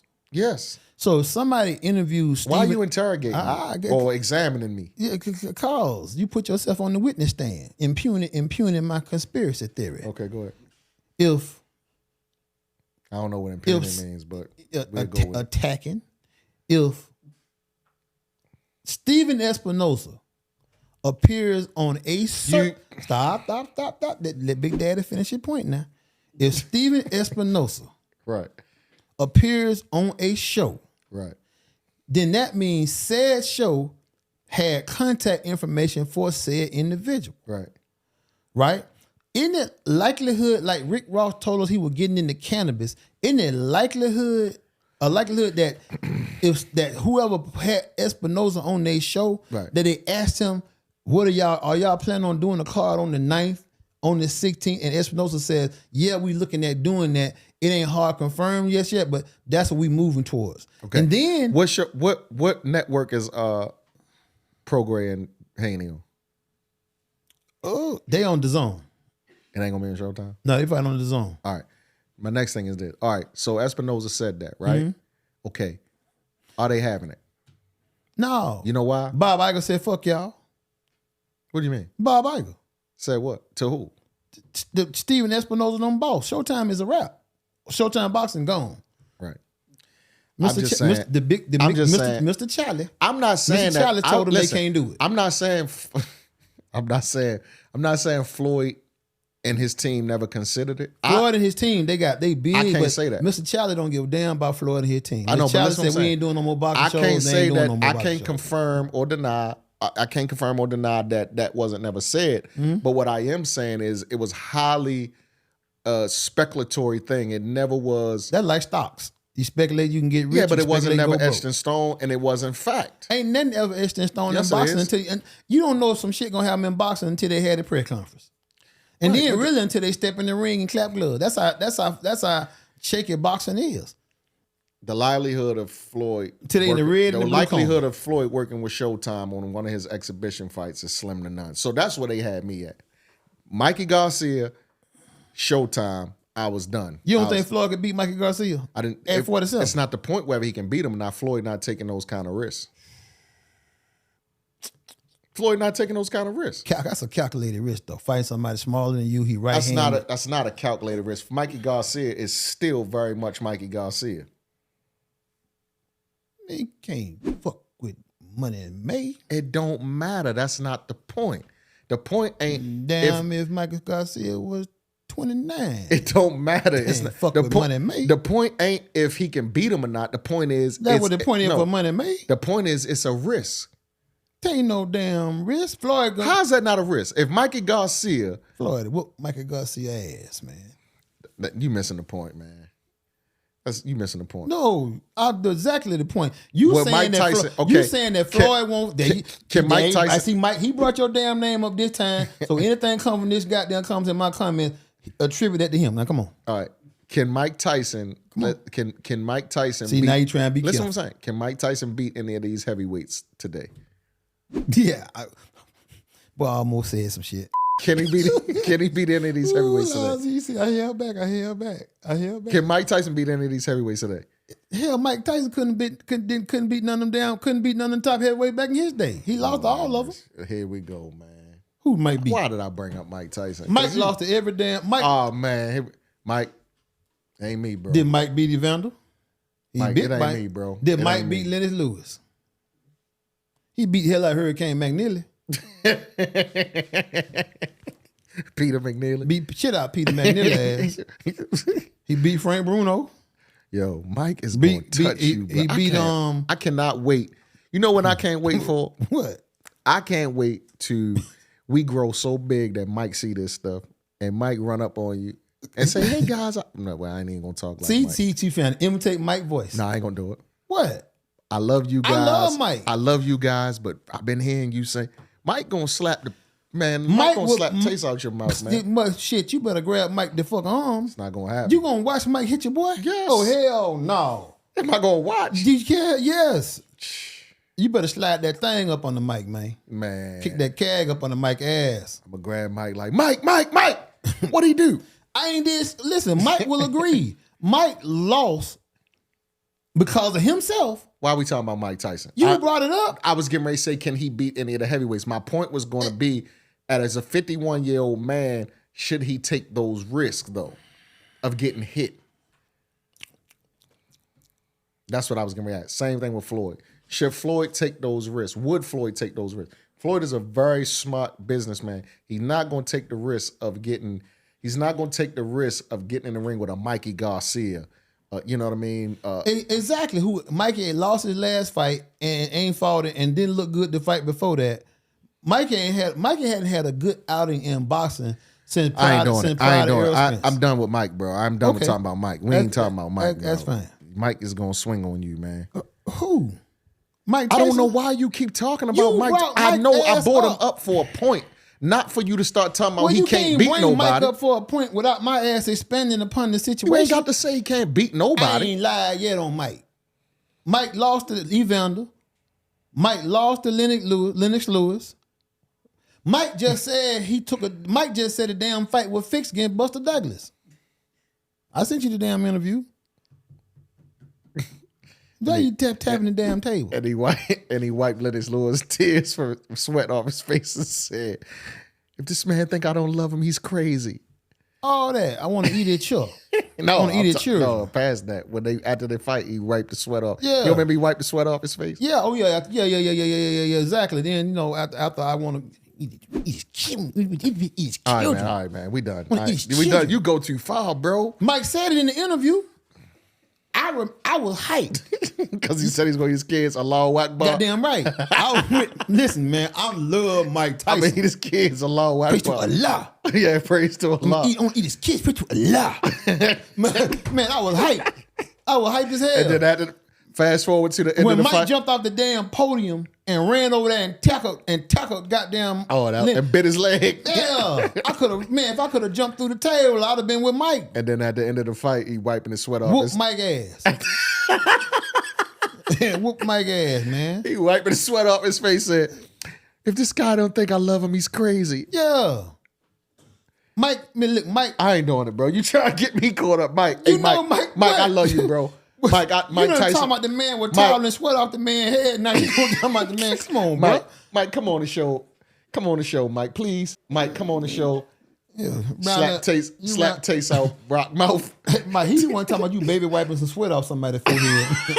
Shit, ain't want none of me. Hey, Mike. All right, man. Hey, your conspiracy is debunked. Let's move on, bro. All right. Boxing news real quick. Pacquiao going to the Olympics. What do you think about that? I'm with it. I think it'll bring a lot of attention to the sport. So it's good. He gonna get his ass whooped. Maybe not. Because the Philippines put in a request to the IOC for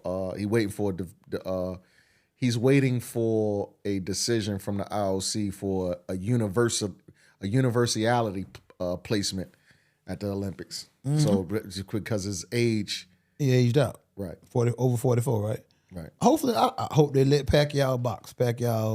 Philippines ain't won no gold medal in boxing. They ain't finna win one. He's saying it's been a lifelong dream, but why didn't he go? I mean, how long he been pro for? Forever, long as I'm 16. Yeah. He turned pro out there. He was selling them cigarettes on the street. Right. But so it's been a lifelong goal. So he went back when he was boxing for them fish sandwiches. So you think he should go to the Olympics? I mean, I think it'll bring good attention to the Olympics. I'm not opposed to it. I don't think Pacquiao gonna win. All right, here's his statement. I wrote down his statement. He said, "I'm grateful to the Philippine Olympic Committee under the leadership of Abraham Tolentino for making a recommendation to the IOC to process my eligibility to compete in the 2024 Paris Olympic Games," Pacquiao said in a statement released to the public. "I believe that age is not a barrier to fulfill our dreams. A clear heart and mind always finds its way to realize our dreams." Now, I will say this. Pacquiao is in exceptional shape, bro. Yeah, he played basketball insane. And I mean, you said play basketball and what? He sing. Sing? Yeah, you never heard Pacquiao sing? No, he sang for real? Gula, gula, gula, gula. Yeah, No, he see, sing. don't do that, bro. He be singing. The views expressed here are not the views of Bro, that's how he Counterpunch sound. Conversations. This is the views of Rock Pitts. Bro, you really gonna sit there and go some, what did you say? Gula, gula, gula, gula. That's how he be sounding. That's how he sound. What the hell is that? It's just, I don't know. That's how he be sounding to me. Gula, gula, gula, gula, gula. He be having his voice all light and shit. That's how he sound. All right, man. I swear you gonna get ran down on, bro. Man, that's how Pacquiao sound when he trying to sing. You know he got that little accent, man. You gonna get ran down on, man. Why? I'm telling the truth. Pacquiao try to be a damn You solo be talking artist. about dudes that got hands. You ain't talking about like, you be talking about dudes that got, Pacquiao will beat you up. Man, fast, bro. And he hit hard. In the words of Don King, I'll sue. They ain't sue Mike. Well, Mike Mike put his hands on me. I'm gonna have me one of them damn cannabis dispensaries. put his hands on Don King. Beat him up in the car. That's him. You ain't hear about that? Yeah, I know they did that. Right? Mike didn't have no money. They had no. Mike got some cannabis dispensary. Now I'm get me. Put your hands on me, Mike. I'm give me one of them cannabis dispensaries. Anyway, so that's Pacquiao Go business. He gonna go to the Olympics. You think he gonna get beat up real bad? Ass whooped. Who you think gonna beat him? We go. What weight he gonna fight at? It gotta be 47. Shit, what is 47 a category? I mean, yeah, that's true. 39. It's got to be 39. He got to be going 39. Shit, Pacquiao ain't been He 39 since. Pacquiao ain't been 139 since goddamn Marquez. Well, where else he gonna go? He can't go. No, whichever one of the ones He can't fought. go 56. He can't go 56. Why he can't go 56? He can't go 78 Why he can't go 56? to fight in the Olympics. Why not? He gonna get dusted. Then you right. This ain't the amateurs. Pacquiao, I mean, this ain't the pro. He take his hot ass down to 39. He got to be there. He go 56. He might get manhandled. That's his only choice. He ain't finna fight at 39. All right. Well, anyway, He fight so at yeah. 39, but That's it. You know, we keep our eyes on this. Talk about this later. Pacquiao want to go to the Olympics. We got Benavidez and Demetrius Andrade coming up boo. November the 25th. You know, Benavidez said it's gonna be a war, bro. Mm-hmm. Who you like? Boo boo. It's up to boo boo to not let it make a war. It need to be a clinic. Why you think Boo Boo gonna win? Man, boo boo. It's boo boo. It's boo boo time, man. You think so? It's boo boo. It's boo boo time. I think boo boo a better boxer than Caleb Plant. Benavidez got 85%. 85% knockouts in his fights. He ain't fought boo boo. If boo boo ain't too old and aged himself out and has But here's the thing, timed Boo Boo, himself out. I would agree with you. And The business of boxing don't want boo boo to win. under normal So he got the circumstances, business of boxing against him. under normal circumstances, I would agree with you that Boo Boo. Under normal circumstances, I would agree that Boo Boo was going to win this fight, but Boo Boo took 2 years off. He hadn't been in no fight. But he was supposed to fight a title eliminator against Zach Parker, but then he injured his shoulder, right? But then who was the last person he fought? Was I don't know what the hell boo boo be fighting, man. He be fighting. He be fighting. DeMar Nicholson. That was his last fight after taking That's 2 right, years dude off. out of DC, So he right. didn't even take a warm up after that. He can't. That's why. I mean, why you think Benavidez? Everything you saying is the reason why they want to make the fight with Boo Boo. Old as hell, a lot of time off from that standpoint. He ain't looked as crisp and as sharp in his last fights as he has. So he's a safe bet. He a good name. He undefeated, right? And if they trying to build a Mexican monster up, right, the Mexican monster on the road. You know, shit, whoop Caleb Plant ass. You know what I'm saying? And so, you know, dude on the road. But my only fear is that he took those years, that time, 2 years off, and he fought DeMar Nicholson, and he had a rough time. He didn't look that good against DeMar. Now I want to. DeMar Nicholson supposed to be pretty good though. But Boo Boo didn't look that good. No, he didn't look. He didn't look like himself. But he Now- always look a little awkward though. Well, I listen. I think anybody at 68 can't beat Boo Boo if he in tip top. Like he been competing, he been doing his thing. I don't think nobody at 68 can beat him. I really like him. Yeah. But I just fear this fight for him against Benavidez. But maybe him and his team know something that I don't know. They know their asses ain't had no money fight. They know time running out, and it's either now or never. Right. Cause he been calling these folk out. I mean, he show up to the Charlos and beg them to fight at 54. They act like he don't exist, right? Boo Boo made a mistake at 154 pounds when he was world champion and undefeated. He made a mistake in his career at that point in time because he should have been the man. Well, the winner of this will be Canelo's mandatory, but That don't WBC matter. mandatory. Don't mean that Don't Canelo mean a gonna fight damn him. He thing. probably relinquish it because He ain't gonna have to relinquish nothing. well, WBC is notorious for not making him fight his mandatories. Exactly for not holding, especially if you from south of the border. Right. Well, They definitely got home cooking. Canelo said his next fight is going to be Cinco de Mayo 2024. So that give Benavidez or Andrade enough time after they fight Canelo to also get said ready. he wasn't fighting no Mexicans. What? Canelo said he wasn't fighting no Mexicans. When he said that? He said that a long time ago. Man, when he said that. Look, Michael, look it up. Canelo said he wasn't fighting no Mexicans. He ain't fighting no Mexicans.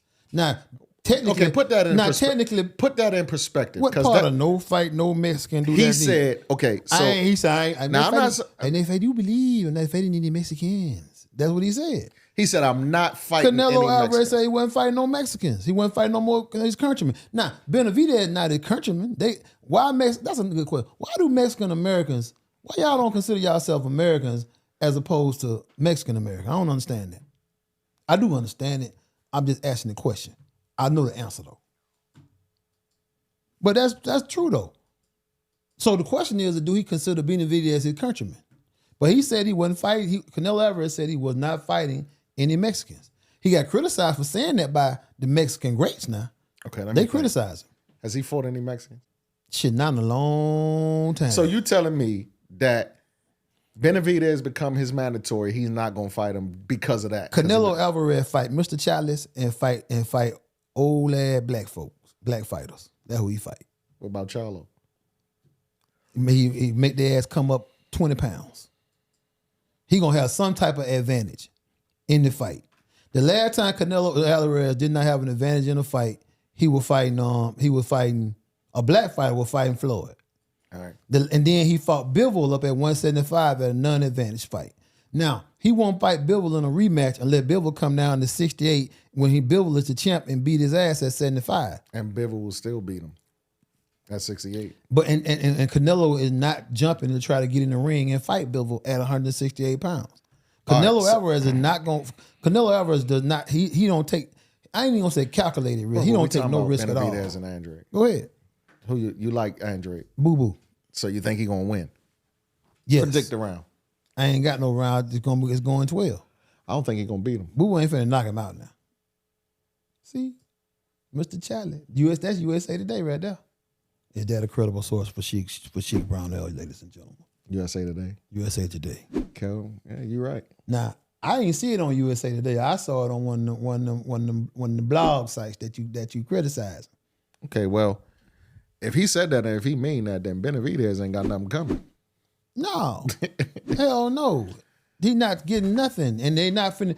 Canelo made $50 million his last fight, and if he paid 3% of that amount of money to WBC and to them sanctioning bodies, right? He done gave them $10 million of his purse. Canelo paying for villas, Right. in Mexico. All right, so the co-main event of this fight, Benavidez's brother Jose, and Jahmal Charlo. Mm-hmm. See, that's another thing right there. I mean, Right? Jamal. He fight Jamal, right? Jamal, yeah. Jamal around this motherfucker, drunk as hell online. Ain't fought in 2-3 years, however long he fought. Then they fight a 10-round fight at one. Jose Benavidez fight at 154 now. You want me to tell you what I think gonna happen in this fight? What gonna happen? I think Jose is gonna knock Charlo out. I mean, Charlo right for the picking. He drinking. Mm-hmm. He drinking. He out of shape. It's gonna be hard as hell for him to make 160 pounds, right? And he ain't been trained. His mind ain't right. Yeah, I got him. They set him up for the kid. It's a nice pay. I mean, I ain't mad at Benavidez. No, it's a nice payday for his older brother who got shot in the leg. Well, they trying to set up Jose to fight Costa Zoo's son, Tim Zoo. He fight Tim Zoo. He getting knocked out. Man he couldn't beat Danny Garcia. Danny Garcia beat Yeah. Jose. But Jose is tough, man. Jose got one damn leg. He not his brother, but he tough. That man got one damn leg. Nah, he had a. Okay, what you mean he got one leg? He got shot in the knee. But right, but That man be dragging the hell, patting his damn. That man got one damn leg. He tough. He tough as He hell. was supposed to be the more talented brother. He was the one. He was, yeah. But he got on some street shit. He got shot in the leg. Right. But I Had one leg versus Crawford. I got him knocking Charlo out, bro. I mean, probably. At this point, Jamel, whichever one of them in hell, he ain't fought until he need money. Who, Jamal? Yeah. Yeah, after his brother took that fight from him. He may well have took it. Jamal wasn't gonna do nothing with it, but hell, Jamal would have got knocked out in the damn ring. Right. All right. We got to talk about Tyson Fury and Ngannou. What you think about that fight? Now I really want to discuss this because Go ahead. people You think it was some popcorn going on? No, I know it was. Okay. What you mean by popcorn? Popcorn, some bullshit, microwave. Nah, it definitely Manufactured. was. And not only that, listen, I've been watching a lot of the blogs. I've been watching a lot of the fair weather fans. I got a whole different point of view than everybody got. So y'all pick this up. All right. First of all, Tyson Fury won 95-94. By 1 point. Hold on. Go ahead. Now, ladies and gentlemen, this is a big ass conspiracy. Go ahead. This ain't no conspiracy. Go ahead. Go ahead now. You think this is a conspiracy? You finna say some shit that ain't based in fact and give you finna base some shit that ain't based in fact. That's your opinion. Do Go you ahead. think? But how do you think? How do No, I'm going. Do you think Ngannou won? Go on, put your point out there. Now I respond after you get your point out there. Do you think Ngannou won? Go on, put your point out there. All right. Well, first of all, so that if we look at the CompuBox report, right? I'm talking about first of all, I really do think Tyson Fury won the fight. Gotcha. Fair weather fans and not fair weather fans, casual boxing fans watching the fight, seeing how Ngannou was touching Tyson Fury and then he knocked him down in the third round. Oh, he lost that fight. I've seen that so much. But let's go look at CompuBox, right? I got CompuBox right here. Go ahead. Right? CompuBox has Tyson Fury, the total body punches landed, right?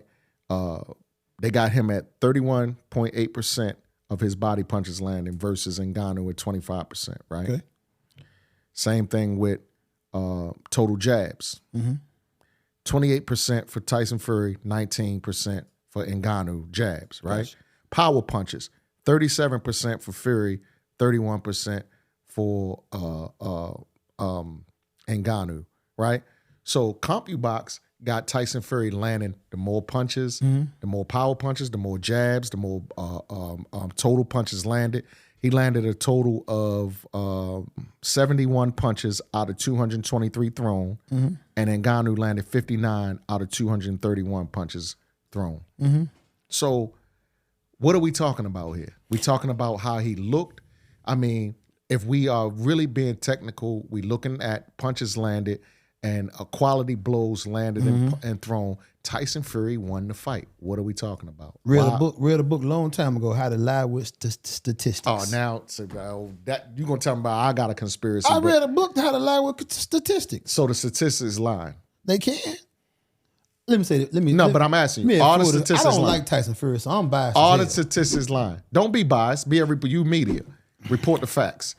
The CompuBox numbers say Tyson Fury won the fight. Why is everybody yelling that he lost? Now, I think everybody yelling that he lost because it could be that fact that everybody thought that Tyson Fury was just gonna wash him. I'm getting ready to talk about that. Go ahead. Now, let's talk about your boy Deontay Wilder's response to it, right? He done brought up again about the man. You know, the man said he had egg weights in his gloves. He might have, man. How though, bro? How? Man, Mr. Charlie is capable of anything. How, Sway? Mr. Charlie is How, Sway? Mr. Charlie capable of anything. All right. I don't know. Let me say, the man had a dent in his damn face, and Tyson Fury ain't no puncher. Right. Think about it now. Is Tyson Fury a puncher? All right. You want to hear my take on this Is Tyson fight? Fury a puncher? You want to hear my take on this fight? And Yes, do you want to hear my take? Your Honor, will you please instruct the witness to I answer don't my even question? understand how to answer that question. Is The man is Tyson a Fury a heavyweight that puncher? knocks people out. Is he known for being a puncher? I mean, he knocked Deontay Wilder out 3 times. He ain't knocked that man out no The damn first time they three- called it a draw, but he. Deontay Wilder hit the ground the first time. All right. Well, the second and third fight, he knocked him out. Man, they put that shit in that man water. This is what we doing. This is what we going with. Hey, I'm with the bomber, baby. All right. Cool. Homeboy. Homeboy, I'm with you. Homeboy, Alabama Power, baby. Homeboy, I'm with you. Now, you want to hear my take on the Ngannou Tyson Fury fight? Go ahead. I think Tyson Fury is trolling the whole world. You think he was in there bullshitting? You think he carried Ngannou? Okay. Here's what I think. That's bad for boxing if he did. Listen. Go ahead. First of all, this was more like an exhibition fight. Them Saudi Arabians with that money, right? They built the whole arena for this fight. Yep. Paid him $50 million, bought him a Bugatti, just lavished them both with gifts, right? Yes. I don't even know what Ngannou made. I think he probably 20, 30 million, something like that. I don't know what he made. I guarantee he made more than his ass made. Tyson Fury made MMA. 50. He got 50 million. Yeah. All right. And if Ngannou got 10 million, he made more than he made his whole amateur. All right, so let's MMA talk. career. So I'm watching this, right? I think Tyson Fury was sandbagging because first of all, it was reported that he made more money the longer the fight went, so he don't want to knock him out. So and then I discovered that where that was reported at? Was that in the What? contract? I don't know. I seen it all over the news. See, that's the now. No, now you done no. chopped my head off talking about the blog site. Now you coming out here with some unsubstantiated shit. I said I heard. Didn't you hear me say I heard? But when I heard, I'm on some No, bullshit. no, you don't say you heard. You say this is what it is.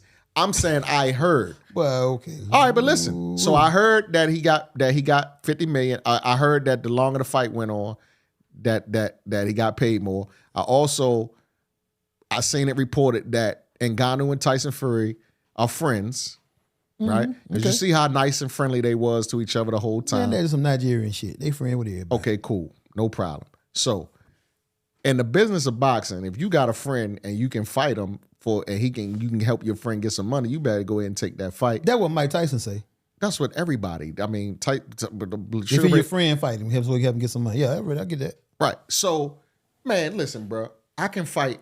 We can fight each other. We can make tens of millions of dollars. Right? Now. So did you think he said, "Hey man, I'm gonna carry your ass, but don't fuck around and hit me hard"? All right, listen.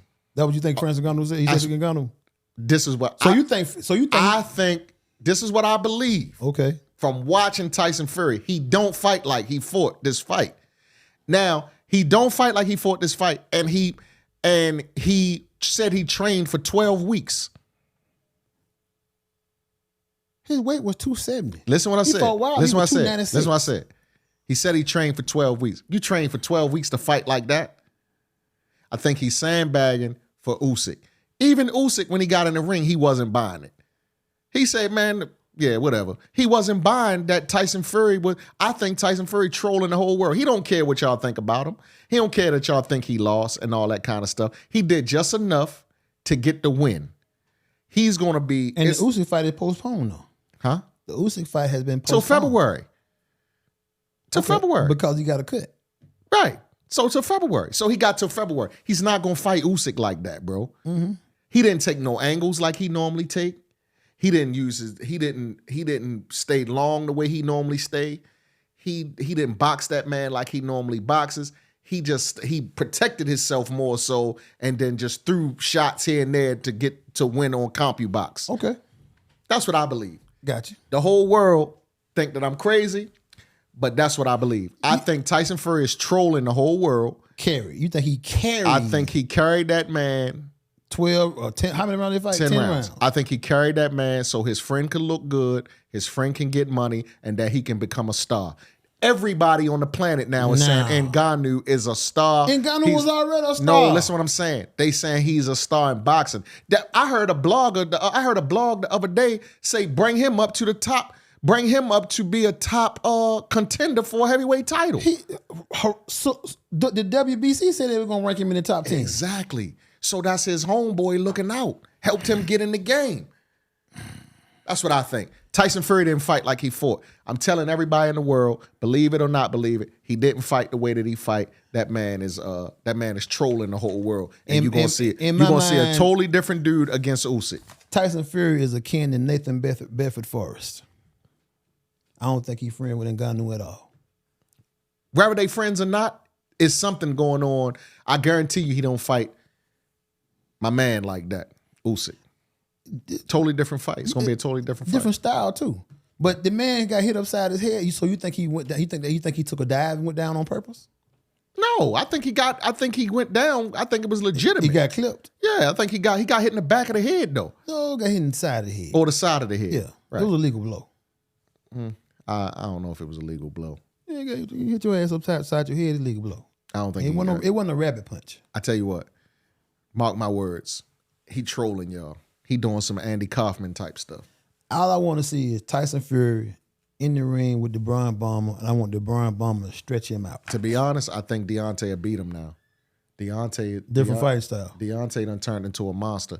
I think Deontay beats him now. Yeah, I think so too. That's all I want. I want the king to return. Yeah. Boy, I'm with you. Yeah. Alabama power, baby. All right, Jared Anderson. So we just found out Jared Anderson got locked up, arrested in Oregon, Ohio for charges related to driving under the influence and improperly handling firearms in a vehicle while intoxicated. So he got pulled over for speeding. They detected marijuana and alcohol in his vehicle. Gotcha. And he had an open container of tequila. He had a firearm in a locked glove box. Yes. So, you know. For the record, boxers and anybody, the police pull y'all ass over and ask you, can they search your car? Say no. Right. If you drinking and driving, your ass already going to jail. So just say no, so they can't search your car. He spent 8 hours in jail. He got released at noon. He got released at noon the next day, November the 7th. So how you think that's going to end up for him? I mean, it's an embarrassing lesson, but ultimately, Yeah, I think what it does to it speaks to his, in boxing, the mythical thing. You're not supposed to drink, you're not supposed to smoke, and you ultimately supposed to take care of your body. Right. So I think what it goes to his seriousness at being a professional. Right. That's what it goes to. It goes to his seriousness at being an actual professional in the sport. Right. And bro, you know how much damn tequila you got to drink to get drunk. Tequila don't even really get you drunk like that. You got to take a whole lot of shots. He ain't not taking tequila to the head with the bottle in the car. Wow. Well, I hope everything work out for Big Baby, man. That's your boy. I like Big Baby. I hope everything work out for him. I think it will. I think he'll be all right. I hope he learned his lesson. I seen an interview with him and Roy Jones a while ago, and Roy was working with him, and he started crying, and Roy told him he had some, he had the weight on his shoulders, and he said he didn't want it. So I think he under a lot of pressure. And what pressure? I'm just saying, I think he under pressure to perform. You know what I'm saying? And probably people telling him he the next great or whatever. And he's still young. He's only 23 years old. Ain't that what you want to hear though? Yeah, but I mean, it's obvious, I'm just saying, I hope everything work out, and I hope he learns something from it. Maybe he got some home pressure going on, probably. I don't know. But the last thing I want to talk about is, so they stripped your boy Bud of the IBF belt, and they upgraded Boots Ennis to full IBF welterweight champion. Yep. IBF is famous for that, though, taking the title from, unlike the WBC, who let Canelo get away with stuff. Same thing happened at 140 when he didn't fight Lipinets. The WBC they only let certain boxers have that. You either if you're from Mexico or you Mr. Charlie. Yeah. Then they'll give you some concessions in regards to holding to your belts. They strip. If you Devin the Dream Hammond, they gonna strip your ass. Well, they stripped him at 140 too when he was 140 champion. The IBF stripped him when he was supposed to fight Lipinets. So the only thing I don't like about this for Boots is that he gonna get all of the comments about being a paper champion and stuff like that. I don't think he gonna get that. I think he is. They talking about calling him an email champion and all that. Yeah, they don't do that to nobody but Devin. I think. Come on, man, you with this Devin? What do you? You never heard no email champion before Devin. Oh, right? You are a gross Devin lover, bro. No, man, I love the team. Did you ever hear? Every time we talk about something, you crowbar Devin Haney in it, man. Did you ever hear anybody else called annoying, bro? You ever heard anybody else called? If you ever heard anybody else called email champion? Yeah, email been around since '96. Who else you heard they called it to? Yo, you crowbar Devin Haney in every conversation. Your Honor, please instruct the witness to answer my question. Who else have you ever heard called the email champion? I don't know, man. But I mean, do you got a crowbar Devin Haney and everything? Your Honor, please instruct the witness to stay on topic. So you think they're gonna call No, Breach man, the email I champion? ain't even. I think he will get those. I think they will call him those adverse names. I think they will, man. I think he will get that. Okay, we gonna see. Yeah, I think he will get that. But I think Boots is the best thing at 147. I don't think nobody can beat him at 147. Champions have been elevated throughout the history of the sport. It's part of the sport. Get stripped, elevated. Lose it on the scale, elevated. Right. Or somebody fight for a vacant belt. Right. But they always are elevating somebody into that role from that But standpoint. see, here's the thing. But the IBF though, I like Bud. I like Boots. Right. Mm-hmm. But see, the IBF, it's weird how they do things. They do this all the time. They the black sanctioning body, right? Yeah, I don't know. Yeah, they are. They the black sanctioning But here's body. the thing but he can't fulfill his mandatory defense title against Boots anyway because he got the rematch clause with Earl Spence. But they said it's a conflict. But they also said even though I don't think he's gonna fight Boots. But they also said it's because he was saying in an interview he gonna fight at 154, so ain't no need for him to have the title no more. Huh?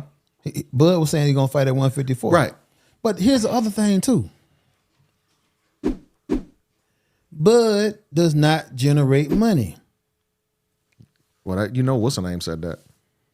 Bob Arum. Bob Arum said that. So the sanctioning body, these are not non-profit entities. Right. Right? So they looking for their 3% fee. They looking for their fee. Yeah, I guess. get it. And I get it, but I'm just saying, but really he's even though he's not gonna fight Boots, the reasoning for them stripping him is really they really shouldn't have stripped him for that reason because he can't fight Boots. He can't fight Boots by the time they saying he has to agree to it because it's a conflict with him having to fight Earl Spence. Yeah. He got the rematch clause with Earl Spence. The welterweight division is the money. It's historically been the money division. Right.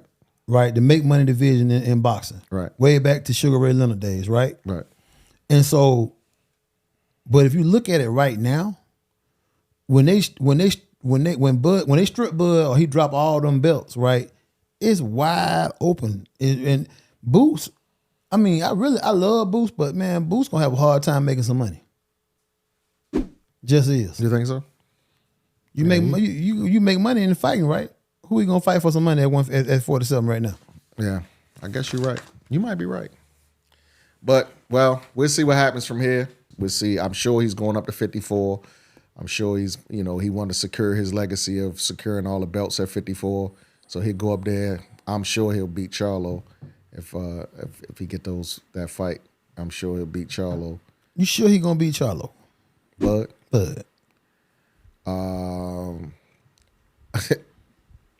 You think Charlo can beat Bud? Hell yeah, at 154, yes, absolutely. At 154, I absolutely think Charlo can beat Bud. You have lost your mind. Man, Bud ass didn't become no damn superhero to this last damn fight. Man, you have lost your mind, man. I don't even know why we even talking about this. That. Bud looked better than the last fight he ever looked. What on earth would give you the intuition that Jahmal Charlo can beat Terrence Bud Crawford? At 154 now match pounds? them fights up, and you explain to me what Charlo has that makes you think that he can beat Bud. Bigger, stronger, faster. Y'all comment below. Tell Rock how crazy he is. Bud just. I bet you think. Man, you think Devin Haney can beat Bud. Man, Bud, the luckiest undisputed champion in the history of damn undisputed. You think Devin Haney can beat Bud? Bud, I mean, I ain't gonna lie to you, man. You think Devin Haney can beat Bud, don't you? No. Yes, you do. Not right now. Yes, you do. You think Devin Haney can beat Tyson Fury, don't you? If Bud was at 100, you think Devin Haney can beat Tyson Fury, don't you? Fuck no. Yes, you do. No, I don't. You think Devin Haney can beat everybody? No, I don't. If you think Bud can beat Charlo, if you think Jahmal Charlo can beat Bud, you out of your mind. And I'm just gonna be honest with you. Why? That ain't gonna be no. Mind? Listen, man.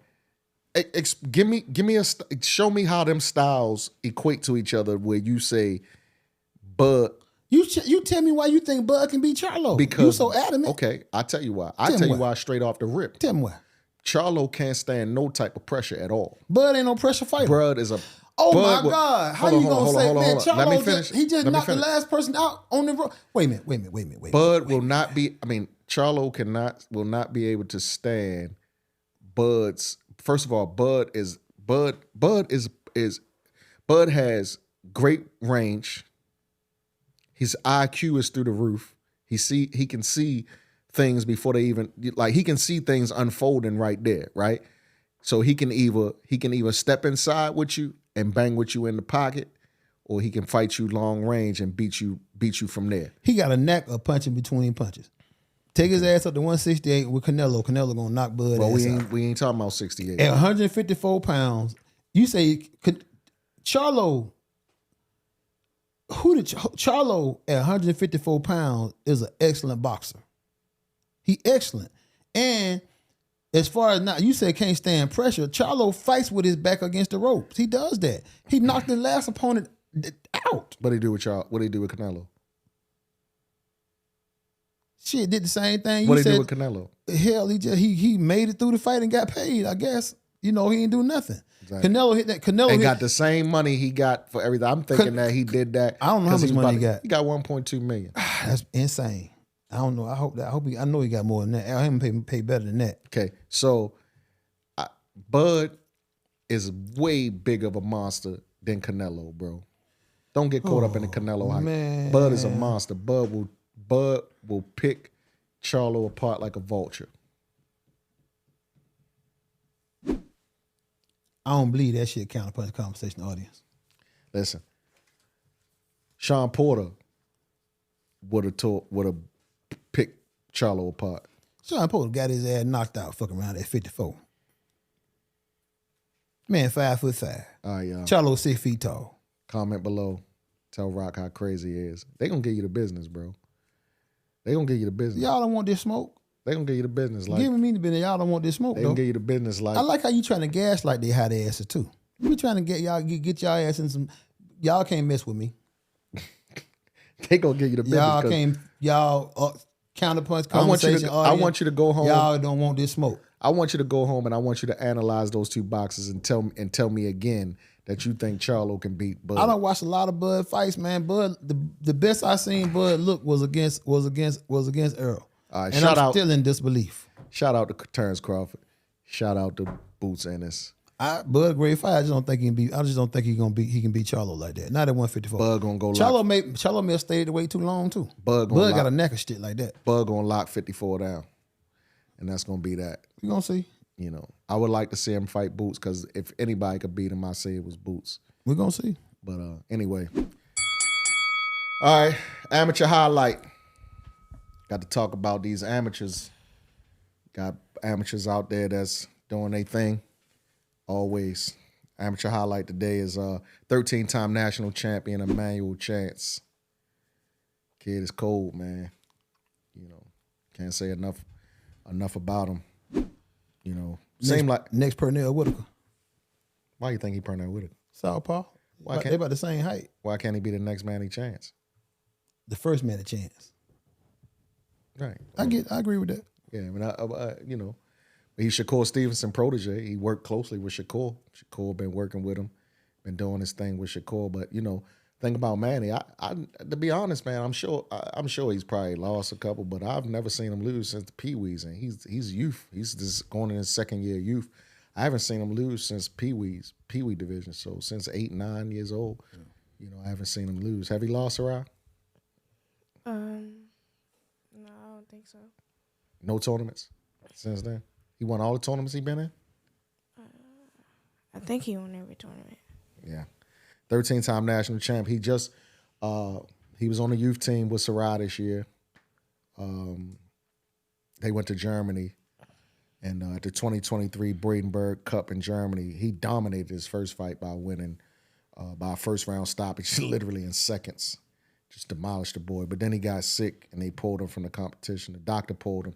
Even though he felt like he could continue and he could compete, the doctors pulled him. So he ended up getting a silver medal as opposed to a gold because he would have demolished the kid. I think he was he fighting the same person he had fought before in that's on. Well, who was he fighting? Supposed to fight for the gold medal?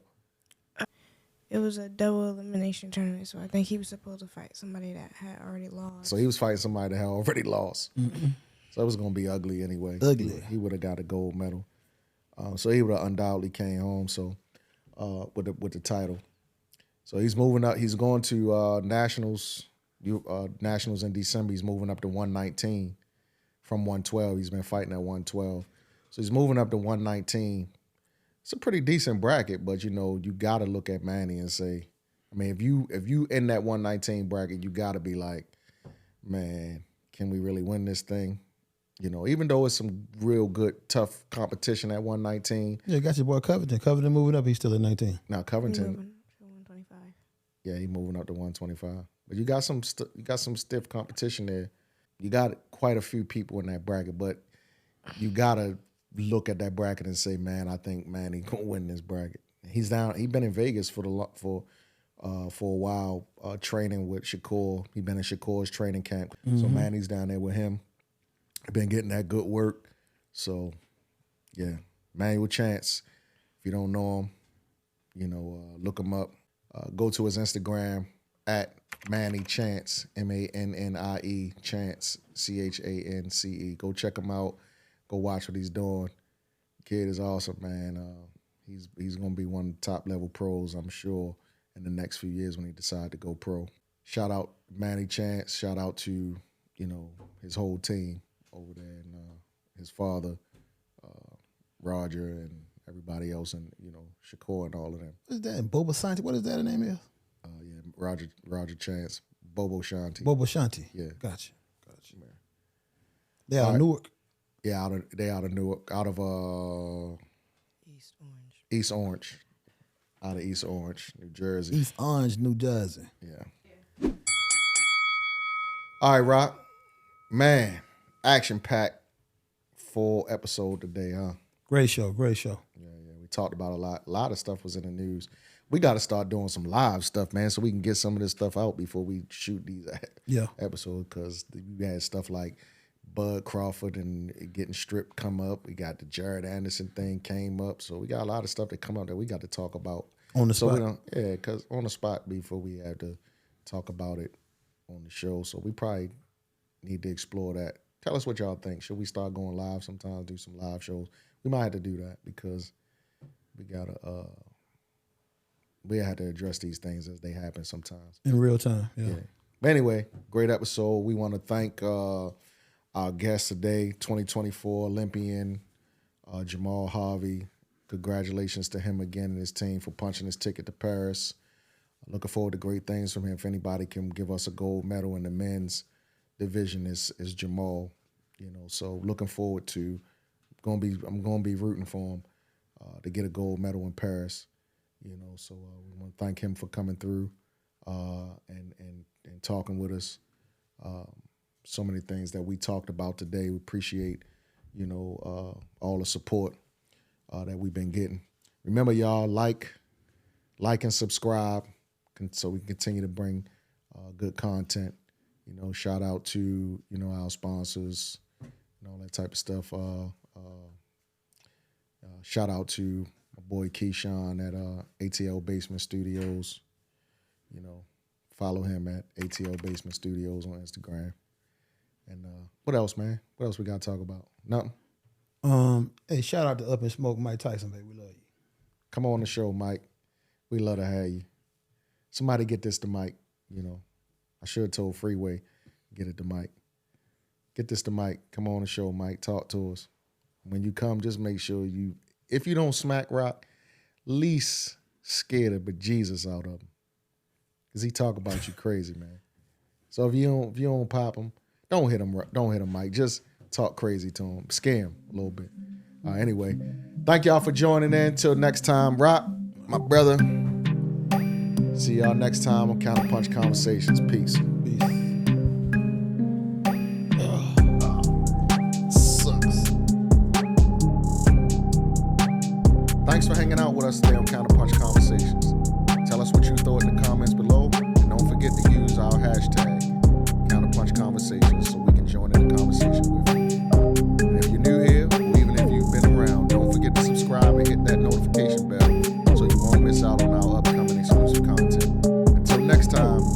punching, and we'll catch you in the ring for our next episode.